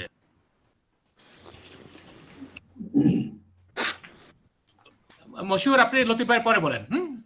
জি জি ঠিক আছে। First of all, thanks for this very nice presentation. I'm electrical engineer. I'm not civil, so I have actually approximate idea. But with approximate idea, I don't want to know the details. I have one simple question that is related to RCDR. What are the documents required for RCDR in case of foreign materials? Mandatory documents. RCDR Yes, RCDR. Sorry আমার আসলে term actually this is like your inspection. Say material is approved, but manufacturer is not in local, means not in UAE, outside of UAE. So the approved materials will be manufactured outside, and after that it will appear here. Once it will appear here, here in UAE, there will be an inspection that is called RCDR. What type of, or say simply in your civil term, it is inspection, foreign material inspection. For that, what are the mandatory documents? Latif ভাই, এটা আসলে ইয়াতে ওই MIR পরে ধরেন lift ধরেন ইয়া থেকে আসলো, স্যামসাং থেকে আসলো, এটা থেকে কোরিয়া থেকে আসবে, হ্যাঁ, তখন আপনার ওই কান্ট্রি অফ অরিজিন দেওয়া থাকবে ডকুমেন্টস। ওকে, আসলো, তারপর বিল অফ লেডিং বলে ওটা থাকবে, তারপর country of origin, shipment date, everything should be there. Routine test report. No, serially, actually, okay. Well, important is the this material approved. That is one. Another is shipment. Okay, shipment document. কারণ আমরা হয়তো রং equipment দিল, ওই same equipment manufacture, same equipment tested outside, that test result, factory test result. Also shipment, what is shipment document with the serial number or whatever the other particulars. 18টা না আর ওকে। আচ্ছা, মশিউর কিছু বলবেন? মশিউর এবং আমজাদ। জি, আসসালামু আলাইকুম। আমার মনে হয় আরেকটা জিনিস আমি অ্যাড করতে পারি, যেহেতু আরসিডিআর এর কথা হয়েছে, রিসিভিং কাম ড্যামেজ রিপোর্ট। সুতরাং ম্যাটেরিয়ালে যদি কোনো ধরনের কোনো ফল্ট পাওয়া যায় বা কোনো ধরনের কোনো ড্যামেজ হয়েছে, ওইটাও মনে হয় রিপোর্টে মেনশন করতে হয়। এই মানে আরসিডিআর এর এটাও একটা পার্ট, যে কোনো ড্যামেজ যদি হয়ে থাকে, যেহেতু সাবজেক্ট পুরাটা মিনিং হলো রিসিভিং কাম ড্যামেজ রিপোর্ট। সুতরাং এটাতে আসসালামু আলাইকুম। ওয়ালাইকুম আসসালাম। ওয়ালাইকুম আসসালাম। আমি আরসিডিআর সম্পর্কে একটু বলি আর কি। আসলে আরসিডিআর ওই রেজা ভাই যেটা বলছেন আপনি, ম্যাটেরিয়ালস ইন্সপেকশন রিকোয়েস্ট, যেটা আরসিডিআরটা অ্যাকচুয়ালি এটা ডিপেন্ড করে হচ্ছে আপনার অথরিটি তাদের স্পেসিফিকেশনে এটা মেনশন করতে। জাস্ট ফর এক্সাম্পল, আমাদের এখানে যেরকম এডিডিসি, তাদের কিন্তু যে সমস্ত ম্যাটেরিয়ালস গুলো বাইরে থেকে লোকালে যেগুলি পাওয়া যায়, এগুলোকে অ্যাজ পার এডিডিসি এই অনুযায়ী আমাদের আরসিডিআর করতে হয়। আর অন্যান্য যেরকম এডিএম, তাদের কিন্তু আবার আরসিডিআরটা করতে হয় না, তাদের শুধু ম্যাটেরিয়ালস ইন্সপেকশন রিকোয়েস্ট হলে হয়। এটা ডিপেন্ড করে হচ্ছে আরসিডিআরটা ওই রিসিভ কাম ড্যামেজ রিপোর্ট, এটা ওই যে মশিউর ভাই বললেন, এটি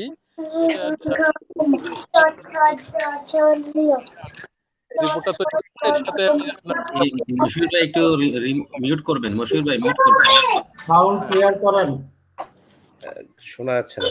তো অ্যাকচুয়ালি আরসিডিআরটা হচ্ছে আপনার জাস্ট অথরিটির রিকোয়ারমেন্ট অনুযায়ী এটা করতে হয় আর কি। এটা সমস্ত অথরিটিতে আরসিডিআরটা রিকোয়েস্ট করে না, এটা ডিফারেন্ট অথরিটি ডিফারেন্ট ভাবে তাদের রিকোয়ারমেন্ট এটা তাদের চেয়ে থাকে আর কি।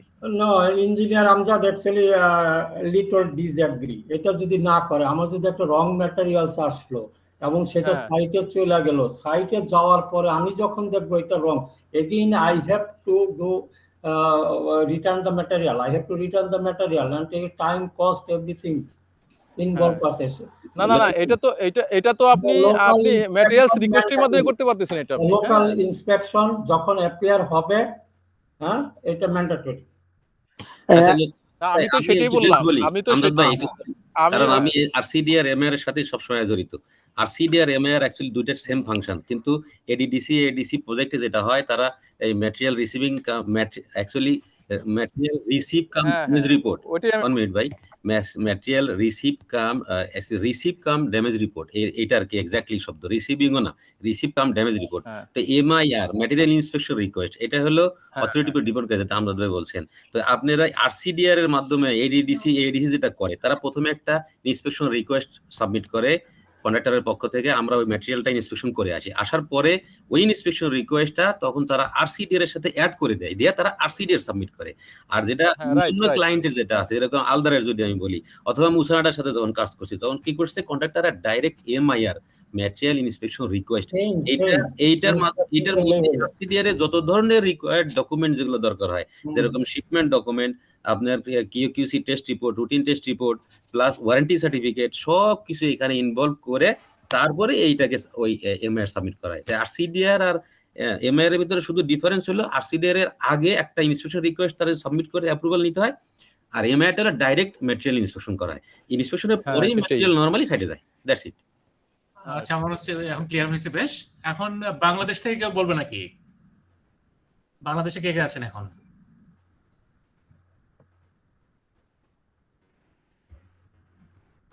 আচ্ছা আচ্ছা, আমরা কন্টিনিউ করি তাহলে। আর কেউ কিছু বলবেন? রেজা ভাই, আমি একটা জাস্ট পয়েন্ট একটু মেনশন করতে চাই। হ্যাঁ অবশ্যই। যেহেতু ভ্যালু ইঞ্জিনিয়ারিং কথা আসছে, আসলে ভ্যালু ইঞ্জিনিয়ারিং এ আমাদের কিউএকিউসি ডিপার্টমেন্টের অল্প কিছু কাজ আছে।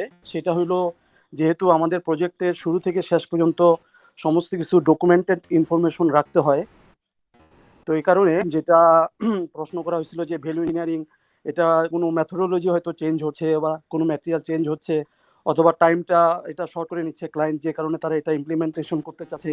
আমাদের কিন্তু এই সমস্ত ট্রানজেকশনগুলা, যেগুলা in between consultant and client অথবা কন্ট্রাক্টর অ্যান্ড কনসালটেন্ট বা অথরিটি উইথ ক্লায়েন্ট, এই সমস্তগুলা কিন্তু থ্রো লেটার অথবা থ্রো ইমেল বা বিভিন্ন করসপন্ডেন্সে হয়।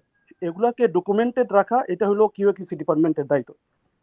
প্লাস হয়তো যেটা এখানে কথা হয়েছে যে আমি একটা কাজ, আমার যে স্কোপ অফ ওয়ার্ক ছিল, ওই স্কোপ অফ ওয়ার্কের রিলেটেড আমি যে আমার ডকুমেন্টসগুলো, যেমন মেথড স্টেটমেন্ট অথবা ম্যাটেরিয়াল সাবমিটাল বা সব drawing, sub contractor pre qualification, এগুলো সবগুলো তো হয়তো আমি অ্যাপ্রুভ করে নিছি। কোনো কারণে ভ্যালু ইঞ্জিনিয়ারিং হওয়ার কারণে মেথোডোলজি চেঞ্জ হয়ে গেছে। তো ওই মেথোডোলজি ফুলফিল করার জন্য, আমার অ্যাচিভমেন্টের জন্য, ফাইনাল প্রোডাক্ট এবং কাস্টমার স্যাটিসফ্যাকশনের জন্য এখন যে জিনিসগুলো ফুল চেঞ্জ হয়ে গেছে, ওগুলা যাতে আবার প্রত্যেকটা অ্যাপ্রুভাল পায় কনসালটেন্ট এবং ক্লায়েন্টের, এটা ইনশিওর করা হলো কিউকিউসি ইঞ্জিনিয়ারের দায়িত্ব। প্লাস ডকুমেন্টেড করা, যেটা নাকি আমরা যখন ক্লোজ আউট রিপোর্ট বানাবো, সেখানে যেহেতু এই ভ্যালু ইঞ্জিনিয়ারিং কারণে জিনিসটা পুরোটাই চেঞ্জ হয়ে গেছে, সেখানে আমার রিলেটেড ড্রাফট ওয়ারেন্টি বা অপারেশন মেইনটেন্যান্স ম্যানুয়াল যা যা আসবে আর কি, এই সবগুলা যাতে ডকুমেন্টেড থাকে এবং অ্যাপ্রুভ যাতে থাকে, এটা ইনশিওর করাই হলো কিউএকিউসি ডিপার্টমেন্টের দায়িত্ব। আমার মনে হয় যে এতটুকু জাস্ট আমাদের একটা পার্ট আর কি অ্যাজ এ কিউএকিউসি ইঞ্জিনিয়ার। আচ্ছা, অনেক ধন্যবাদ ইঞ্জিনিয়ার মশিউর। আর কেউ কিছু যদি কিছু না বললেন তাহলে আমরা আস্তে আস্তে ক্লোজ করে দেই। আর কেউ কিছু বলবেন? আচ্ছা, আমার মনে হচ্ছে আমরা ক্লোজ করে দিই। আমজাদ, আপনি সংক্ষেপে বক্তব্য রাখেন এবং আপনার গ্রেট কন্ট্রিবিউশন আমাদের প্রোগ্রামে, তো আপনি কিছু বক্তব্য রাখেন, তারপর আমরা আমিন ভাইয়ের কাছে কিছু শুনে ক্লোজ করে দিই। আমজাদ। সবাইকে আসলে আমি আজকে আপনাদের সাথে জয়েন করতে পেরে অনেক খুশি ব্যক্তিগতভাবে, যে এখানে অনেক প্রফেশনাল এক্সপিরিয়েন্স ইঞ্জিনিয়ার, তাদের সাথে নলেজ শেয়ারিং করতে পারলাম। প্লাস আজকে শামিউল ভাইকে অনেক ধন্যবাদ, সে নিজে তার উপস্থাপনায় অনেক গুরুত্বপূর্ণ কিছু টপিক নিয়ে আসছে আমাদের মধ্যে। তো আমি বেশি কিছু বলতে চাই না, অনেক লং টাইম সবাই নিয়ে নিয়েছে।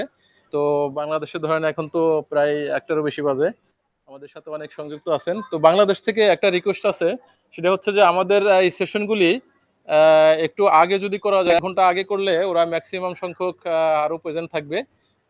সেটা হচ্ছে তারা আমাদের কাছে রিকোয়েস্ট করছে, সেই জিনিসটা সবাই আলোচনা করে একটু দেখবেন। প্লাস আমার পক্ষ থেকে সবাইকেই ধন্যবাদ।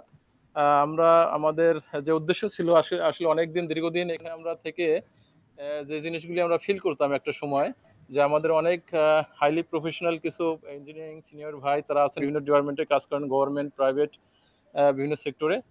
তারা একটা সময় আসলে এক্সপিরিয়েন্সটাকে আমরা কখনোই নিতে পারতাম না, কিন্তু এখন এই উদ্যোগের কারণে তারাও আমাদের সাথে একই প্ল্যাটফর্মে আসছেন। তো আমরা চাই যে সমস্ত প্রফেশনাল ইঞ্জিনিয়ারদের সাথে একটা ইউনিক প্ল্যাটফর্ম করে আমরা আমাদের নলেজ শেয়ারিং করব, এবং যাতে আমরা আমাদের ইঞ্জিনিয়ারিং কমিউনিটি আরও শক্তিশালী প্রফেশনালি বিল্ড আপ করতে পারবো, এটাই হচ্ছে আমার ইচ্ছা। আর পরবর্তী সেশনগুলিতে সবাইকে অংশগ্রহণ করার জন্য আমি বিনীত অনুরোধ জানাচ্ছি। এই বলে আমি আমার বক্তব্য সংক্ষিপ্ত এখানে শেষ করছি। সবাই আমাদের জন্য দোয়া করবেন, আমরাও সবার জন্য দোয়া করব। আল্লাহ হাফেজ। আচ্ছা, অনেক ধন্যবাদ। আমরা ইঞ্জিনিয়ার আমজাদ, আমরা কথা বলবো টাইমিং এর ব্যাপারে, আমরা কথা বলবো, এবং আমার ধারণা আর্লিয়ার ফিক্স করতে পারবো নেক্সট ইয়ার ট্রেনিং থেকে। আচ্ছা, আমিনুল ভাই, ইঞ্জিনিয়ার আমিনুল ভাই, আপনি কিছু সংক্ষিপ্ত বক্তব্য রাখেন, তারপর আমরা শেষ করে দিই। সবাইকে অনেক ধন্যবাদ আজকে এই নলেজ শেয়ারিং সেশনে অ্যাটেন্ড করার জন্য এবং তাদের মূল্যবান সময় দেওয়ার জন্য। এবং ভবিষ্যতে আমাদের এইটা চলতে থাকবে আর কি। সবার সহযোগিতা কামনা করি। এইটা আর কি। আর অনেক রাত হয়ে গেছে, সবাই হয়তো এখন বাংলাদেশ সময় টাইম বেশি এখন। তো যে আমরা যে কথাটা বলছেন এটা আমরা অলরেডি আলোচনা করছি। তো টাইমিংটা চেঞ্জ হচ্ছে, তো এখন এশার নামাজটা ধরে আমরা হয়তো শর্টকাট এটা নিয়ে নতুন টাইম আমরা দিতে থাকবো ইনশাআল্লাহ। এতটুকুই বলবো। আর স্পেশাল ধন্যবাদ সাগরকে সুন্দর একটি উপস্থাপনা করার জন্য। তো এই বেলা আমার সংক্ষিপ্ত এখানে শেষ করছি। ধীরে যাবে আপনি ক্লোজ করতে পারেন আমার মনে হয়। আচ্ছা, ঠিক আছে। তো আজকে ট্রেনিংটা আমার মনে হচ্ছে নলেজ শেয়ারিং সেশন নম্বর 6 খুবই ইউজফুল হয়েছে। অনেক ধন্যবাদ ইঞ্জিনিয়ার শামিউল ইসলাম। তো ট্রেনিং এর যে পিডিএফ কপিটা এবং যে রেকর্ড করা আছে এটা আমি শেয়ার করে দিব, সবাই গ্রুপে দেখতে পারবেন। তো সবাইকে অসংখ্য ধন্যবাদ। আমি এখন ক্লোজ করতেছি। Thank you. ওকে, আসসালামু আলাইকুম। ওয়ালাইকুম আসসালাম।